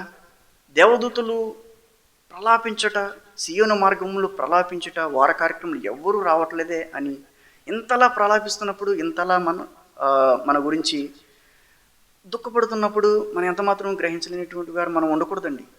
మన నేత్రాలు దేవుని యొక్క వాక్యమును, లేకపోతే దేవుడు మన పట్ల జరిగించాలి అనుకుంటున్న ఉద్దేశాలను స్పష్టంగా గ్రహించగలిగేవిగా మనం ఉండాలి. మన నేత్రాలు ఉండాలి, చూసేవిగా ఉండాలి, మన హృదయం గ్రహించేదిగా ఉండాలి. అటువంటి భక్తిని మనం ఎప్పుడు సంపాదించుకోగలుగుతాం? ఆదివారం వచ్చి విని వెళ్ళిపోతే మనం సంపాదించుకోగలుగుతామా? లేదే. మన యొక్క ఇంటి దగ్గర మన పరిస్థితి ఏ విధంగా ఉంటుందో మనకు తెలుసు. మనకి అవకాశాలు కొన్నిసార్లు అన్నీ పాజిటివ్గా ఉండకపోవచ్చు. ప్రార్థన చేసుకోవడానికి అవకాశం లేకపోవచ్చు. ఏదో పిల్లలను బట్టో, లేకపోతే చుట్టుపక్కల ఉన్న పరిస్థితులను బట్టో ఏదో విధమైన ఆటంకాలు మనకు వస్తూ ఉండొచ్చు. కానీ ఇంత చక్కటి మందిరాన్ని దేవుడు మనకు అనుగ్రహించాడు కదా. ఈ దినాన్న మందిరంలోకి ఎంతోమంది రెంటెడ్ ప్లేసెస్లో ప్రేయర్స్ చేస్తూ ఉన్నారు, ఓపెన్ గ్రౌండ్స్లో ప్రేయర్ చేస్తూ ఉన్నారు. చిన్న చిన్న షెడ్స్, లేకపోతే పెద్ద పెద్ద షెడ్స్, అవి ఆదివారం మాత్రమే ఓపెన్ చేయబడతాయి, మిగిలిన రోజులన్నీ క్లోజ్ చేయబడతాయి. ఈ యొక్క ఇంత గొప్ప మందిరాన్ని, ఇంత మంచి మందిరాన్ని దేవుడు మనకు అనుగ్రహించాడు కదా. ఇందువల్ల మనం మందిరాన్ని ఆశ్రయించలేకపోతూ ఉన్నాం. ఇందువల్ల నియామక కూటముల్లో మన స్వరాన్ని మనం వినిపించలేనటువంటి వారిగా మనం ఉంటూ ఉన్నాం. మనం ఈ యొక్క దినాన్న మనల్ని మనం స్వపరిశీలన చేసుకోగలిగే వారముగా మనం ఉండాలి. మనం లోకంలో జరిగే మార్పులన్నిటికీ కూడా మనం స్పీడ్గా రియాక్ట్ అవ్వగలుగుతున్నాం కదా. లోకంలో జరిగే మార్పులన్నిటిని కూడా మనం గుర్తించే వారముగా మనం ఉంటూ ఉన్నాం కదా. లోకంలో జరిగే మార్పులన్నిటికీ కూడా మనం ఎలక్ట్ అవుతూ ఉన్నాం కదా. ఇది రెయిన్ సీజన్, చాలామంది జ్వరాలు వస్తూ ఉన్నాయి. ఎవరికన్నా డెంగ్యూ అని మనకు వినిపించింది అనుకోండి, మన ఇంట్లో కివీ కాయలు ఇంకే ఉంటాయి కదా, డ్రాగన్ ఫ్రూట్, ఇవన్నీ తీసుకొచ్చి పెట్టేసుకుంటుంటాం. ఏమో ఇంకేస్ జ్వరం వచ్చి ప్లేట్లెట్స్ తగ్గిపోతే అప్పుడు తిన్న ప్రయోజనం ఏం లేదు కదా. ముందు నుంచి తింటే ప్లేట్లెట్స్ కౌంట్ తగ్గకుండా ఉంటుంది. అయ్యి బాబా, ఎన్ని జాగ్రత్తలు. మనం లోకంలో జరిగే మార్పులను బట్టి మనం కూడా మారిపోతూ ఉంటామండి. దేవుని మాటలు స్పష్టంగా మనకి వినిపిస్తున్నప్పుడు, దేవుని మాటలు స్పష్టంగా మన దగ్గరకు వస్తున్నప్పుడు ఎంతవరకు మనం దేవునికి విధేయత చూపించగలుగుతూ ఉన్నామండి. ఇజ్రాయెల్ని మనం ఈనాడు చూసినట్లయితే ఆ దేశం ఇంచుమించు 180 నోబెల్ ప్రైజెస్ని ఇప్పటి వరకు పొందుకోగలిగింది. 180 నోబెల్ ప్రైజెస్. అంతరిక్షంలోనికి పంపించే ర్యాకెట్ టెక్నాలజీ ప్రపంచంలో 10 దేశాలకు మాత్రమే ఉంది. వాళ్ళలో ఇజ్రాయెల్ ఒకటి. వాళ్ళకి వాటర్ ఉండదు. మనకి కృష్ణ, గోదావరి, మంజీరా, మనకి బోళ్ళని నదులు, ఎక్కడ చూసినా నదులు, ఎక్కడ చూసినా చెరువులే, ఎక్కడ చూసినా వాటరే. వాళ్ళకి ఎడారి, అసలు వాటరే దొరకదు. న్యాచురల్ వాటర్ వాళ్ళకి దొరకదు. సముద్రంలో ఉన్న ఉప్పు నీటిని వాళ్ళు మంచి వాటర్గా కన్వర్ట్ చేసుకుని వాళ్ళు తాగుతూ ఉంటారు. దాంతో వ్యవసాయం కూడా చేస్తారు వాళ్ళు. డ్రిప్ ఇరిగేషన్ మీరు విని ఉంటారు. ఆ యొక్క టెక్నాలజీని ప్రపంచానికి వాళ్ళు అందించారు. తక్కువ వాటర్తో పంటలు పండించడం. ఎంతో జ్ఞానం అండి. వారి యొక్క టెక్నాలజీ, మిసైల్స్ కానీ, లేకపోతే డిఫెన్స్ సిస్టమ్స్ కానీ అనేక దేశాలకు వాళ్ళు అమ్ముతూ ఉంటారు. విచిత్రం ఏంటంటే, ఇంత జనాభా ఉన్న భారతదేశం, మనం కూడా ఇజ్రాయెల్కి క్లయింటే, కస్టమరే. మనం కూడా ఆ దేశం నుంచే కొనుక్కుంటూ ఉంటాం. ఆ దేశ జనాభా ఎంతంటే 1 కోటి. బహుశా అనుకోవచ్చు మన మణిపూర్ కానీ, మన ఏపీలో ఉన్న అనంతపూర్ కానీ, ఈ యొక్క స్టేట్ అంతా, మణిపూర్ అంత స్టేట్ అంతా ఉంటుంది అంతే. అంత చిన్న దేశం ఇంతలా ప్రపంచానికి టెక్నాలజీ అందించగలుగుతుంది అంటే వాళ్ళు తెలివైన వాళ్ళండి అంటాం. మనం తెలివితేటలు ఎక్కడి నుంచి వచ్చినాయండి? దేవుడే కదా వాళ్ళకి తెలివితేటలు అనుగ్రహించింది. మనం ఇటువంటి విషయాలు మనం చదువుతున్నప్పుడు, ఇటువంటి విషయాలు మనం ముందుంచబడినప్పుడు మనం ఆలోచించగలగాలి. అరే, మనిషికి ఇన్ని ఎలా సాధ్యమైనవి? ఓ పక్కనేమో యుద్ధాలు కదా. ఈ రోజు వరకు కూడా వాళ్ళు ఖాళీగా లేరండి. ఈ రోజు కూడా యుద్ధం చేస్తున్నారు వాళ్ళు. అయినా ఇంత డెవలప్మెంట్ ఎలా సాధ్యమైందండి? ఇంత డెవలప్మెంట్ ప్రపంచమంతా ఇప్పుడు ఇజ్రాయెల్ని చూస్తుంది. ఓల్డ్ మ్యాప్ని మనం చూసినప్పుడు అసలు ఇజ్రాయెల్ కనిపించదు. దానిలో జూమ్ చేస్తేనే కానీ కనిపించదు, అంత చిన్నది. కానీ ప్రపంచమంతా కూడా ఇప్పుడు ఆ పేరుని పలుకుతూ ఉంది. ఆ యొక్క టెక్నాలజీని ప్రపంచమంతా కూడా పొగుడుతూ ఉంది. దీనంతటికీ కారణం ఏంటంటే దాని వెనకున్న దేవుడే.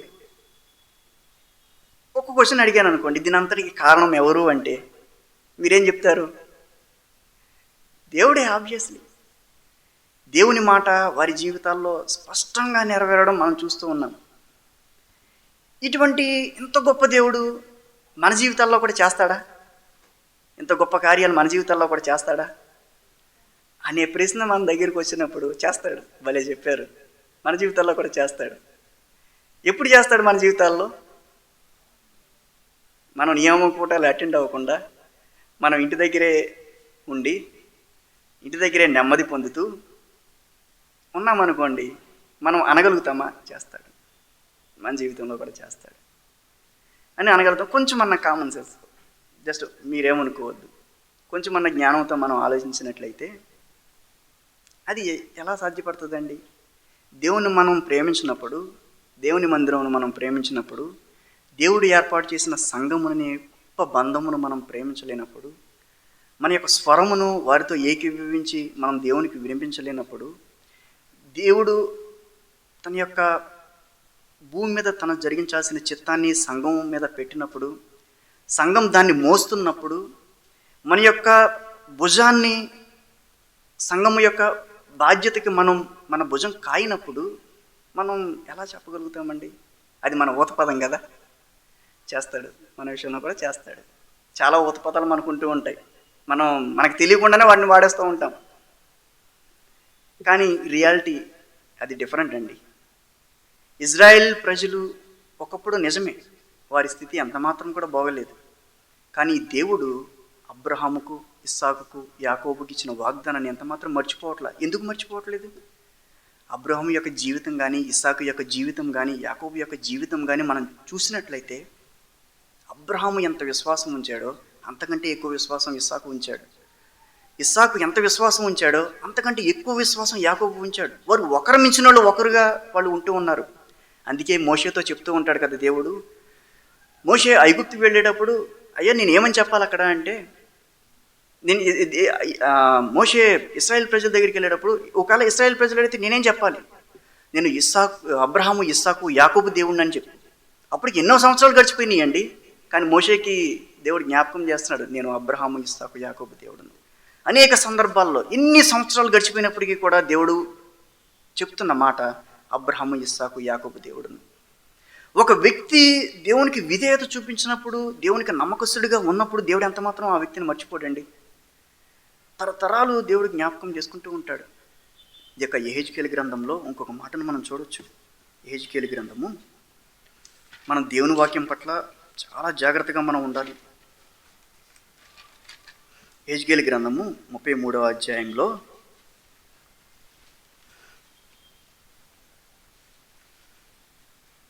33వ అధ్యాయము 10వ వచనం నుంచి ఒకసారి చదవండి.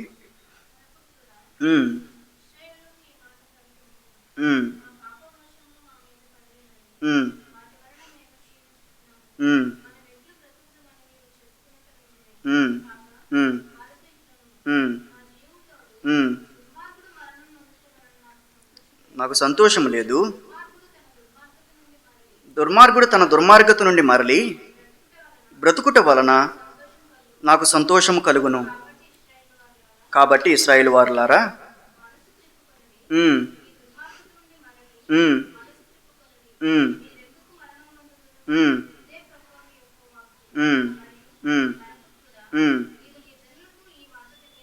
చాలండి, ఇక్కడ ఆగండి. ఇక్కడ దేవుడు ఏం తెలియజేస్తున్నాడంటే, ఒక దుర్మార్గుడికి ఈ విధంగా చెప్తూ ఉన్నాడు. దుర్మార్గుడు తన దుర్మార్గతలో చనిపోతే దేవునికి ఎంత మాత్రం సంతోషం లేదంట. ఆ యొక్క దుర్మార్గుడు దుర్మార్గత నుంచి విడిపింపబడ్డాడు అనుకో, తన మనసును త్రిప్పుకున్నాడు అనుకో, తన మనసును మార్చుకున్నాడు అనుకో, తన గతమంతయు కూడా దేవుడు ఇంకా జ్ఞాపకం చేసుకోవడంటండి. ఇక్కడ కంటిన్యూషన్ చదివితే, నీతిమంతుడు పాపము చేసిన దినమున అది వరకు అతడు అనుసరించిన నీతి అతన్ని విడిపింపదు. ఒకవేళ నీతిమంతుడు ఉన్నాడు, నీతిమంతుడు చాలా నీతిగా జీవిస్తూ ఉన్నాడు, ఒక పాపం చేశాడు అనుకోండి, తన నీతి ఎంత మాత్రం కూడా తను రక్షించదు. తన యొక్క ప్రెజెంట్ స్థితిని బట్టి తన శిక్షణ పొందుకుంటూ ఉంటాడు. అబ్రహాముని, ఇస్సాకును, యాకోబును మనం చూసినట్లయితే, మనం నీతిమంతులంగా వాళ్ళని చూస్తూ ఉన్నాం కదా. వాళ్ళు పాపం చేయలేదంటారా? మనం ఆలోచించినప్పుడు దేవుడి మాట సత్యమండి. దేవుడు వారి జీవితంలో వారిని ఎంతో గొప్పవారిగా, ఎంతో భూమి మీద జయించిన వారిగా, వారికి ఒక ప్రత్యేక స్థానాన్ని దేవుడు అప్పగించాడు కదా. ఈ దినాన్న మనకు కూడా ప్రత్యేకమైన స్థానాన్ని అప్పగిస్తాడా అని మనం అడిగినప్పుడు ఈ యొక్క 33వ అధ్యాయం మనకు సమాధానం చెప్తుంది. ఖచ్చితంగా ఇస్తాడు. ఎప్పుడు ఇస్తాడు? ఒక దుర్మార్గుడు దుర్మార్గత నుంచి విడిపింపబడాలి. ఒక వ్యక్తి పాపం చేసిన వ్యక్తి పాపంలో నుంచి విడిపింపబడాలి. అసలు నేను పాపం చేశాను అని గుర్తించడమే చాలా పెద్ద విషయం. ఈ దినాల్లో మనుషులు ఏ విధంగా తయారైపోయారంటే, నేనంతా బాగానే ఉన్నాను, నాలో నేను పెద్ద పాపాలు ఏం చేయట్లేదు, నేను ఎవరిని మోసం చేయట్లేదు, ఎక్కడ దొంగతనాలు చేయట్లేదు. చాలామంది దొంగతనాలు చేస్తూ బతుకుతున్నారు, చాలామంది మోసాలు చేస్తూ బతుకుతున్నారు. నేను అలాంటి కాదు, నేను ప్రొఫెషనల్గా జాబ్ చేసుకుంటున్నాను. మనం చెప్తూ ఉంటాం కదా, అబద్ధాలు ఆడట్లేదు. వాళ్ళు అంత మోసం చేస్తారు, వీళ్ళు ఇంత మోసం చేస్తాను పరిస్థితి. నేను జెన్యూన్ అని మనల్ని మనం కాపాడుకునే ప్రయత్నం చేస్తూ ఉంటాం. మనల్ని మనం మంచివారిగా చూపించుకునే ప్రయత్నం చేస్తూ ఉంటాం. దేవుడికి అది నచ్చదు. ఒక దుర్మార్గుడు తన దుర్మార్గత నుంచి విడిపింపబడితేనే ఆయనకి ఇష్టం.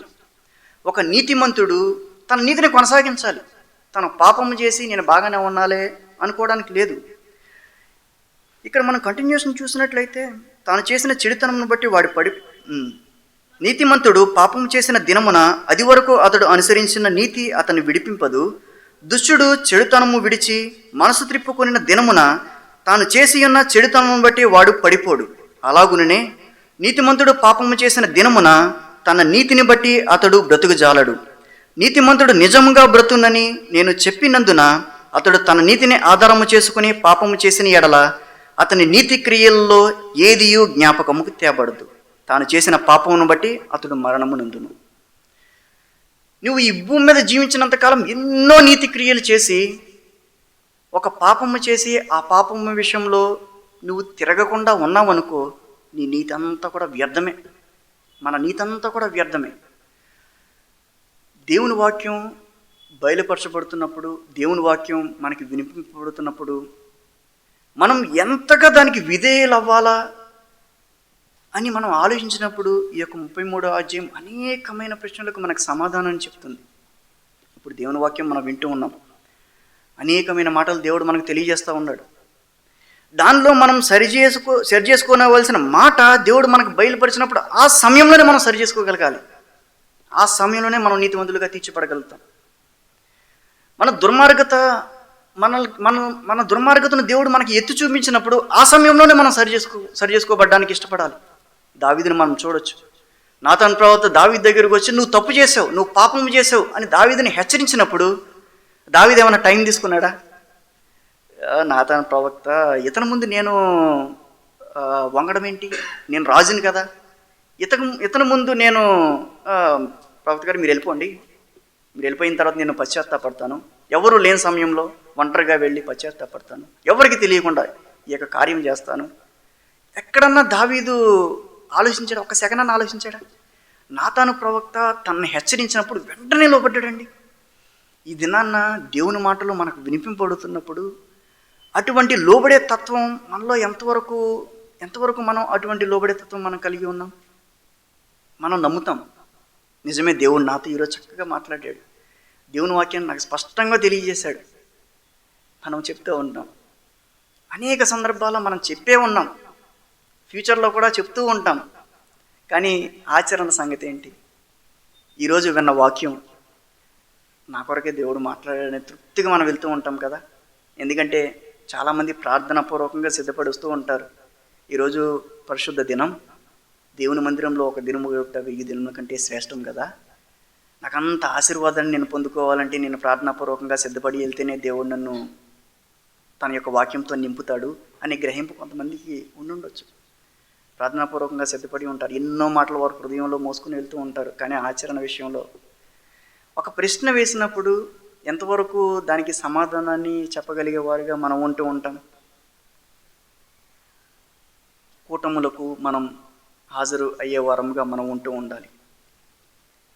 2 hours లేకపోతే 3 hours, అంతకుమించి ఏకమేం ఉండదు. కొంచెం శ్రమ అయినప్పటికీ, కొంచెం కష్టమైనప్పటికీ, పరిస్థితులన్నీ అనుకూలిస్తేనే, పగల పెడితేనే, లేకపోతే మాకు సెలవు ఉన్నప్పుడు పెడితేనే, లేకపోతే మాకు బాగున్నప్పుడు పెడితేనే కాదు, కానీ ఏ సమయంలో అయినా సరే మనం అవకాశాన్ని కల్పించుకొని, అవకాశాన్ని ఏర్పాటు చేసుకొని దేవుని ప్రేమించే వారంగా, మందిరంను ప్రేమించే వారంగా మనం ఉన్నట్లయితే దేవుడు మన విషయంలో, ఎందాడు మీరు చెప్పారు కదా, మన విషయంలో కూడా చేస్తాడు, ఖచ్చితంగా చేస్తాడు. దేవుడు అటువంటి బలమును సంఘమునకు దేవుడు అనుగ్రహించారు. చాలా కొరత ఉందండి. ఈ దినాన్న రక్షింపబడిన వారిని సైతం కూడా అపవాది పాడు చేయాలి, వారిని విశ్వాసంలోంచి లాగివేయాలి అనే ప్రయత్నాలు చేస్తూ ఉన్నాడు. మనం సంఘంలో ఉన్న కుటుంబాల పరిస్థితి ఏంటి? మన సంఘంలో ఉన్న వారిని దేవుడు అపవాది టార్గెట్ చేయట్లేదా? ఎందుకంటే మన సంఘంలో ఉన్నవారు అపవాదికి ఏమైనా ఎక్సెప్షనా? కాదే, మనందరినీ కూడా దేవుడు టార్గెట్ చేస్తూ ఉన్నారు కదా. సంఘంలో మనం చేర్చబడిన తర్వాత సంఘంలో ఉన్న కుటుంబాలు అన్నిటి విషయంలో మనకు బాధ్యత ఉంది కదా. మనం ఇంటి దగ్గర సంఘంలో ఉన్న కుటుంబాలన్నిటి గురించి మనం ప్రార్థన చేయగలిగే వెసులుబాటు మనకు ఉందో లేదో తెలియదు, కానీ ఆ యొక్క అవకాశం సంఘంలో అయితే ఉంది. వారి కార్యక్రమాల్లో, ఉపవాస ప్రార్థనలు ఎంతో భారంగా ప్రార్థన చేస్తూ ఉంటారు. మనం మన యొక్క స్వరాన్ని వినిపించే వారంగా మనం ఉంటూ ఉండాలి. దేవుని యొక్క మందిరమును, దేవుని యొక్క పరిచర్యను ప్రేమించే వారంగా మనం ఉంటూ ఉండాలి. యోహాను సువార్త 14:1-9 వరకు మనం చూసిన ప్రతి ఒక్క మాట విషయంలో మనం బహుజాగ్రత్త కలిగి ఉండే వారంగా మనం ఉండాలి. ఆ యొక్క ప్రశ్న మనం ముందుంచబడినప్పుడు, దేవుడు రాబోతున్నాడు అనే ప్రశ్న మనం ముందుంచబడినప్పుడు ధైర్యంగా మనం చెప్పాలి, దేవుడు ఇప్పుడే రాబోతున్నాడు. ఇది ఎలా ఉంటుందండి? ఆ ఎగ్జైట్మెంట్ ఎలా ఉంటుంది? ఒకవేళ నువ్వు ఒక ఎగ్జామ్కి ప్రిపేర్ అయ్యావు, ఎగ్జామ్ పేపర్ నీకు ఆల్రెడీ ముందే లీక్ అయిపోయింది, దానిలో ఒక 10 క్వశ్చన్లు వస్తాయి, 10 క్వశ్చన్లు నువ్వు ఒక 4 రోజుల పాటు బాగా చదివేసావు, నీకు అదే పేపర్ వచ్చింది. ఆ ఎగ్జైట్మెంట్ ఎలా ఉంటుంది? పెన్నలు అయిపోతూ ఉంటాయి, పేపర్లు అయిపోతూ ఉంటాయి, రాసుకుంటూ వెళ్ళిపోతూ ఉంటాం. ఆ ఎగ్జైట్మెంట్ పేపర్ ఫినిష్ చేసేంత వరకు కూడా ఉండదు, రిజల్ట్ వచ్చేంత వరకు కూడా ఆ ఎగ్జైట్మెంట్ ఉంటానే ఉంటుంది. దేవుని కొరకు మనం ఎదురు చూసినప్పుడు, దేవుని కొరకు మనం కనిపెట్టినప్పుడు, దేవుడు మధ్య ఆకాశంలో మహాసైన్యముతో వచ్చినప్పుడు ఆ ఎగ్జైట్మెంట్ అలా ఉంటుంది. దేవుని దగ్గరికి వెళ్ళిపోవాలి. మనం దేవుని కొరకు ఇటువంటి ఆశ మనం కలిగలేమనుకోండి, రొమ్ము కొట్టుకునే గుంపును చూసారా? మనం చదివాం కదా, ఆ గుంపులో ఉంటాం మనం. వాళ్ళు ఏమని అరుస్తున్నారో మనం వింటూ ఉంటాం. వాళ్ళు యేసు ప్రభుని, అయ్యా యేసు ప్రభు రక్షించు అంటే మనం విని, ఓ యేసు ప్రభు రక్షిస్తాడమ్మా, అయ్యా యేసు ప్రభు రక్షించు అని మనం కూడా అరుస్తూ ఉంటాం. యెహోవా రక్షించు అంటే, యెహోవా రక్షించు, పలానా వ్యక్తి రక్షించు, ఎక్కడోసారి నుంచి మనకు సహాయం వస్తుందేమో మన ఆశ అది. నిజమే, ఎన్నో సందర్భాలు కొన్ని అపాయాల్లో ఉన్నప్పుడు, ఏదైనా కొన్ని సమస్యలు వచ్చినప్పుడు, ఇదిగో వాళ్ళకి ఫోన్ చేయండి మీకు సహాయం వస్తుంది అనగా టక్కన ఫోన్ చేసేస్తాం. మనకు తెలియదు సహాయం వస్తుందో లేదో తెలియదు, టక్కన ఫోన్ చేసేస్తాం. ఇదిగో పలానా వ్యక్తి ఫోన్ చేయండి నీకు సహాయం చేస్తాడు, టక్కన ఫోన్ చేస్తాం. ఇదిగో పలానా వ్యక్తి అందుబాటులో ఉంటాడు, వస్తాడు, ఫోన్ చేయండి, టక్కన ఫోన్ చేసేస్తాం. ఎక్కడి నుంచి సహాయం వస్తుందా అని చెప్పి మనం వెతుకుతూ ఉంటాం, చురుకుగా వెతుకుతూ ఉంటాం. దేవుడు మధ్యాకాశంలో కనిపించినప్పుడు, తన గొప్ప సైన్యంతో మనకి ప్రత్యక్షమైనప్పుడు మనం ఎవరిని ఆశ్రయించగలము?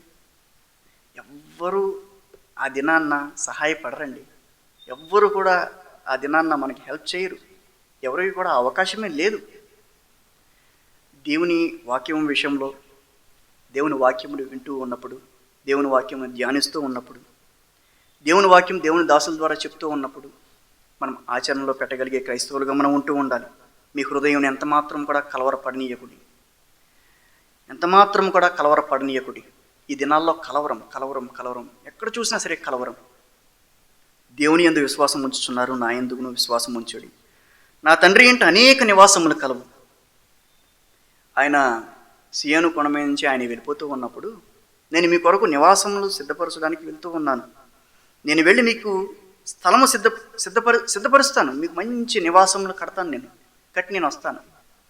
దేవుని పంపించాను మంచిగానే, వెళ్ళు ప్రభువా మాకు నివాసాలు కట్టు, మంచి నివాసాలు కట్టు అని పంపించాం. మనం ఏం చేస్తున్నాం? ఇక్కడ మనకు కూడా నివాసాలు కట్టుకుంటున్నాం. మనకు కూడా మంచి ఇల్లు, మంచి ఫర్నిచర్, మంచి అందమైన ఇల్లు, మంచి వాహనాలు, మంచి వస్త్రాలు, మంచి బ్యాంక్ బ్యాలెన్స్, మంచి పిల్లలకు భవిష్యత్తు. దేవుని పని దేవుందే, మన పని మనది. అరే దేవుడు వెళ్ళాడు, మళ్ళీ వస్తానని చెప్పాడు, మనమే దేవుని పంపించాము, సరే ప్రభువా నీ చిత్తమే, కట్టు, మంచి గృహాలు కట్టు, మేము వస్తాము. ఎవరన్నా ఎదురు చూస్తున్నారండి? దేవుడు వెళ్ళాడు, మంచిగా కడుతున్నాడు, దేవుడు మరలా రాబోతున్నాడు, దేవుని రాకడలో జరగాల్సినవి అన్నీ జరుగుతూ ఉన్నాయి. ఎవరన్నా ఎదురు చూస్తున్నారా? ఎవరన్నా కనిపెట్టారన్న నా ఇల్లు ఎంతవరకు కన్స్ట్రక్ట్ చేయబడింది, అయిపోయిందట, ఫినిష్ చేయబడిందట నా ఇల్లు అని ఎంతవరకు ఎగ్జైట్మెంట్తో ఉన్నారు? మనకి ఎగ్జైట్మెంట్ ఎక్కడంటే, అరే 10 రోజుల్లో అయిపోద్ది ఈ ఇల్లు, ఇంకా ఫినిషింగ్ వర్క్ ఉంది, టైల్స్ ఉన్నాయి, ఇంకా బాత్రూమ్ వర్క్ ఉంది, ఇంకొంచెం పైన కొంచెం ఎలివేషన్ వర్క్, కొంచెం ఈ డిజైన్ చేపిద్దాం అనుకుంటున్నాం. మనం వీటి విషయంలో మన ప్రయాసంతా లేదా మన ఆలోచన అంతా ఉంటుంది, కానీ అరే పరలోకంలో నా ఇల్లు పరిస్థితి ఏంటి, అది ఎంతవరకు కట్టబడింది, బహుశా ఈ సమయంలో ఆయన వచ్చేస్తే ఈ ఇల్లు ఇక నాశనం, ఈ ఇల్లు ఇంకా మనం వదిలేసి వెళ్ళిపోవాలి, ఇక ఈ ఇంటితో మనకు సంబంధాలు పోయినట్టే. మనం కొన్నిసార్లు అనుకుంటూ ఉంటాం, భ్రమలో ఉంటూ ఉంటాం, ఇది శాశ్వతమైనది, ఇది నేను శాశ్వతంగా ఇక్కడ నివాసం ఉంటాను కాబట్టి దీన్ని చాలా పటిష్టంగా నేను నిర్మించాలి, అస్సలు ఫ్యూచర్లో అసలు ఏ క్రాక్స్ భూకంపాలు వచ్చేసిన ఈ వచ్చేసి ఈ ఇల్లు మాత్రం పడకూడదు, నేను ఇట్లా శాశ్వతంగా నివాసం ఉంటా అని ఎంతో పకడ్బందీగా ఆ మెటీరియల్ బాగుంటుంది, ఈ మెటీరియల్ బాగుంటుంది, ఏది మిక్స్ చేస్తే ఎక్కువ కాలం స్ట్రాంగ్గా ఉంటుంది. అయ్యి బాబు ఎంతో ప్రాకులాడిపోతామండి. దేవుని మాటలు వింటున్న మనం రాకడ సూచనలు నెరవేరుతున్న దినాల్లో ఆల్రెడీ చాలా అంటే ఆల్మోస్ట్ నెరవేరిపోయిన దినాల్లో మనం ఉంటూ ఉన్నాం. ఎంతవరకు మనం దేవుని విషయంలో నమ్మకస్తులంగా మనం ఉండగలుగుతూ ఉన్నాం. సమయమును మనం సద్వినియోగపరుచుకునే వారంగా మనం ఉంటూ ఉండాలి. సంఘంలో ప్రతి ఒక్కరూ ఆత్మలో జన్మించిన వారిగా ఉండగలిగే అనుభవం ప్రతి ఒక్కరూ పొందుకోగలగాలి. ఈ యొక్క సంవత్సరపు మీటింగ్లో యవన బిడ్డలు ఇమ్మానుయేల్ గ్రేసి బాప్తిసం తీసుకోవడానికి వారు సిద్ధపడ్డారు. వాళ్ళని బట్టి ప్రభు ఎంతగానో సంతోషపడతాడండి. మన బిడ్డలు 10th క్లాస్లో స్టేట్ ఫస్ట్ వస్తే మనకు చాలా సంతోషం, దేవునికి సంతోషం కాదు, అది దేవునికి సంతోషమే. కానీ ఒక ఆత్మ రక్షింపబడితే ఆయనకి ఎంతో సంతోషం అండి. మనం ఈ భూలోకంలో ఉన్న వాటి విషయంలో మనం తృప్తి పడిపోతూ ఉంటాం. అరే మా పాప 10th క్లాస్ ఫస్ట్ వచ్చేసింది, ఇంటర్ స్టేట్ ఫస్ట్ వచ్చేసింది, గేమ్స్లో వరల్డ్ వైడ్గా ఫస్ట్ వచ్చాడు, ఇదిగో ఈ ప్యాకేజ్తో ఈ కంపెనీలో మంచి జాబ్ వచ్చింది, అయ్యి బాబు మనం ఇన్ని చెప్పుకుంటామండి, డాక్టర్ సీట్ వచ్చింది, అక్కడ సీట్ వచ్చింది, ఇక్కడ సీట్ వచ్చింది. కానీ రక్షణ విషయంలో మనం ఎంత మాత్రం కూడా అంతలో ఏం ఆలోచించం.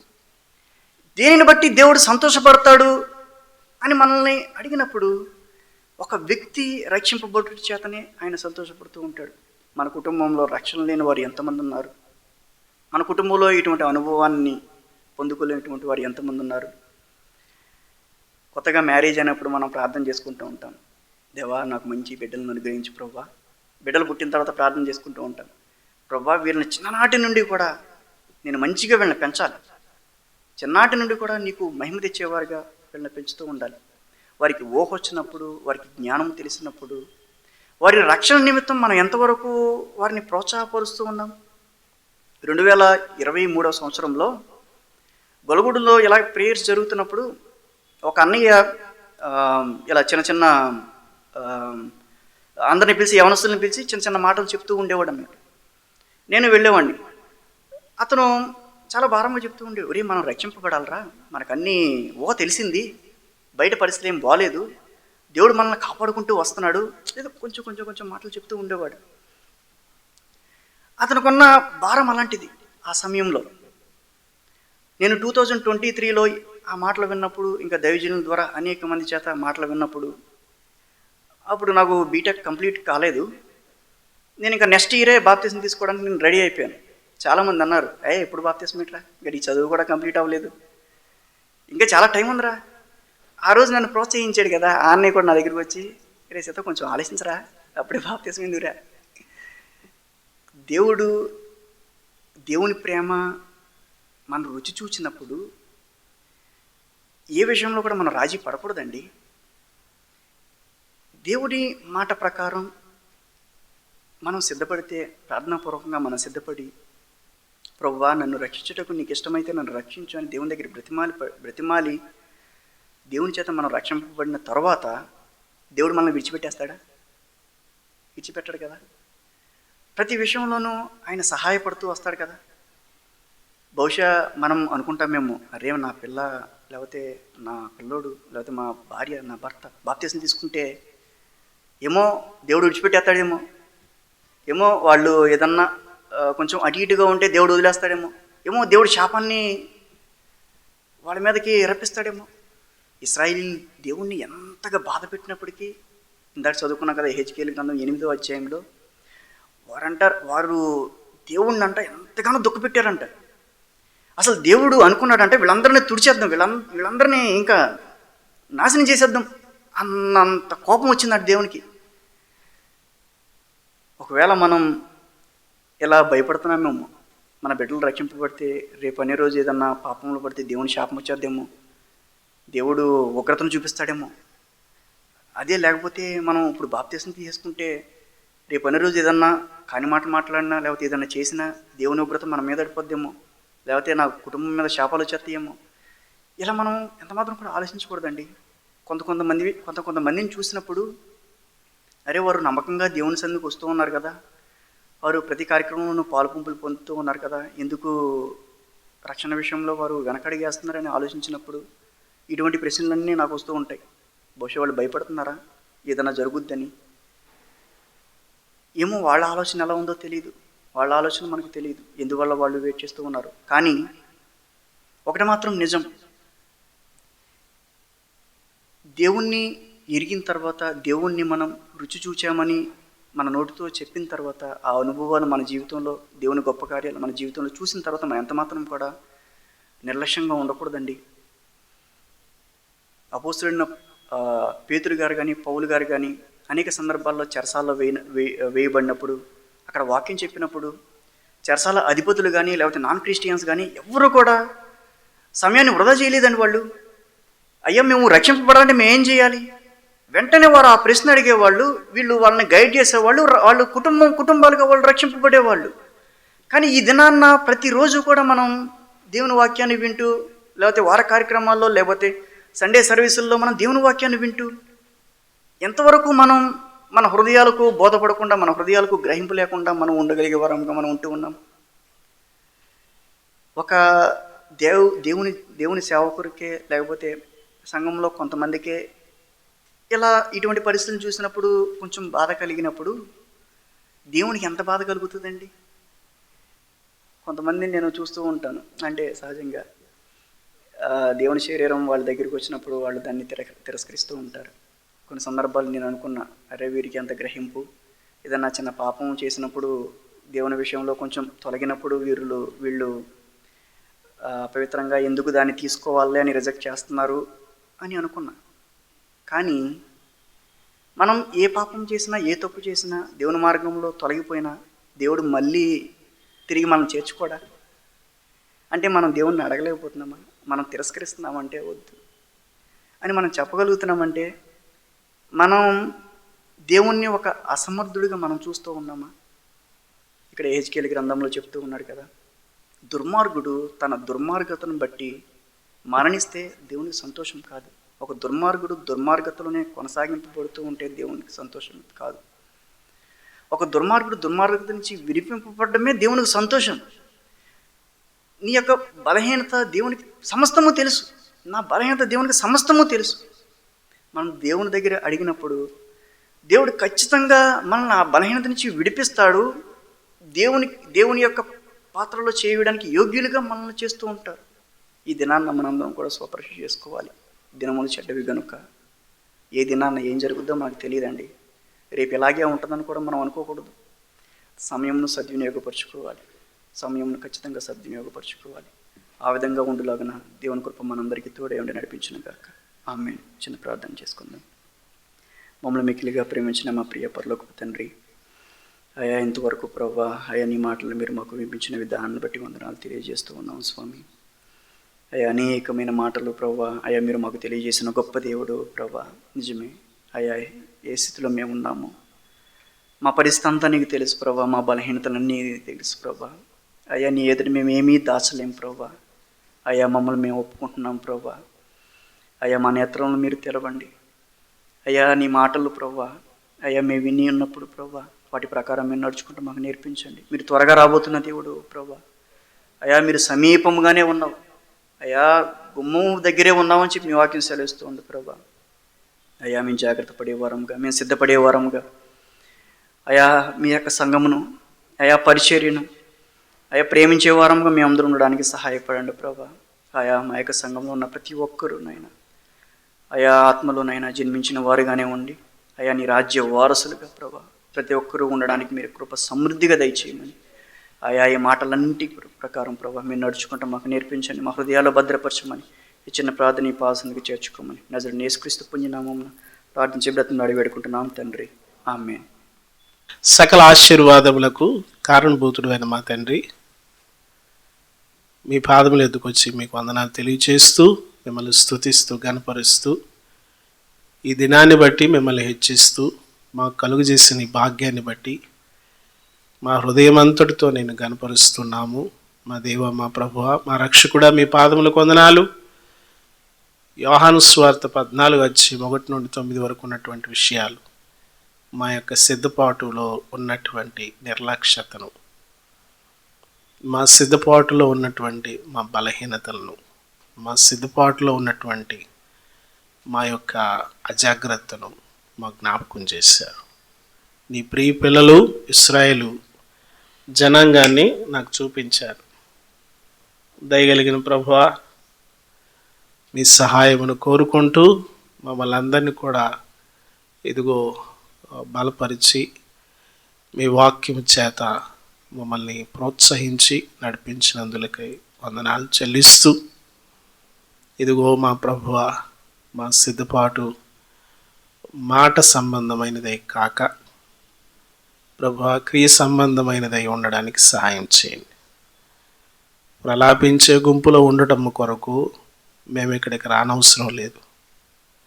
ఏడ్చే గుంపులో ఉండటం కొరకు మేము ఇక్కడికి రానవసరం లేదు. ఎత్తబడే గుంపులో ఉండటం కొరకు, సిద్ధపాటు గుంపులో ఉండటం కొరకు మీరు మమ్మల్ని తీసుకుని వస్తున్నారు. మీ కృపను బట్టి మీకు వందనాలు. మా రక్షకుడైన యేసుక్రీస్తుని బట్టి మీకు స్తుతులు చెల్లిస్తూ, వాక్యం అందించినటువంటి నీ కుమారుని బట్టి మీకు వందనాలు. ఇంకా బలపరిచి వారి కుటుంబాన్ని దీవించండి, ఆశీర్వదించండి. మా ప్రియులు గుప్పెళ్ళు విప్పారు, రావాల్సిన దీవెన ఆశీర్వాదాలు మీ ఐశ్వర్యంలో నుండి అందించండి. వారి కష్టాన్ని దీవించు.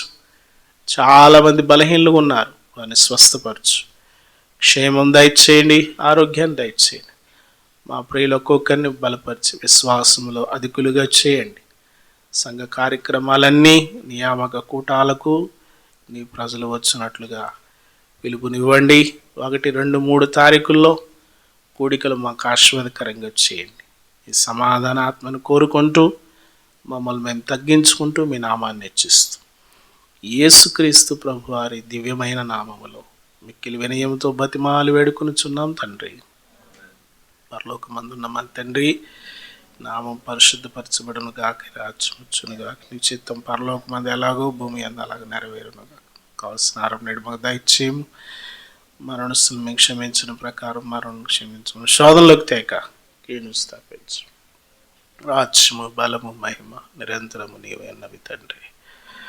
మన తండ్రి అయిన దేవుని యొక్క ప్రేమ, ఆయన కుమారుడు, ఒకే ఒక రక్షకుడు యేసుక్రీస్తు ప్రభు వారి దివ్యమైన కృప, పరిశుద్ధాత్మ దేవుని యొక్క సన్నిధి మనకు 1, 2, 3 తారీఖులు జరిగేటువంటి సవాస కూడికలకు తోడై ఉండి కాపాడి బలపరిచి దీవించి నడిపించునుగాక.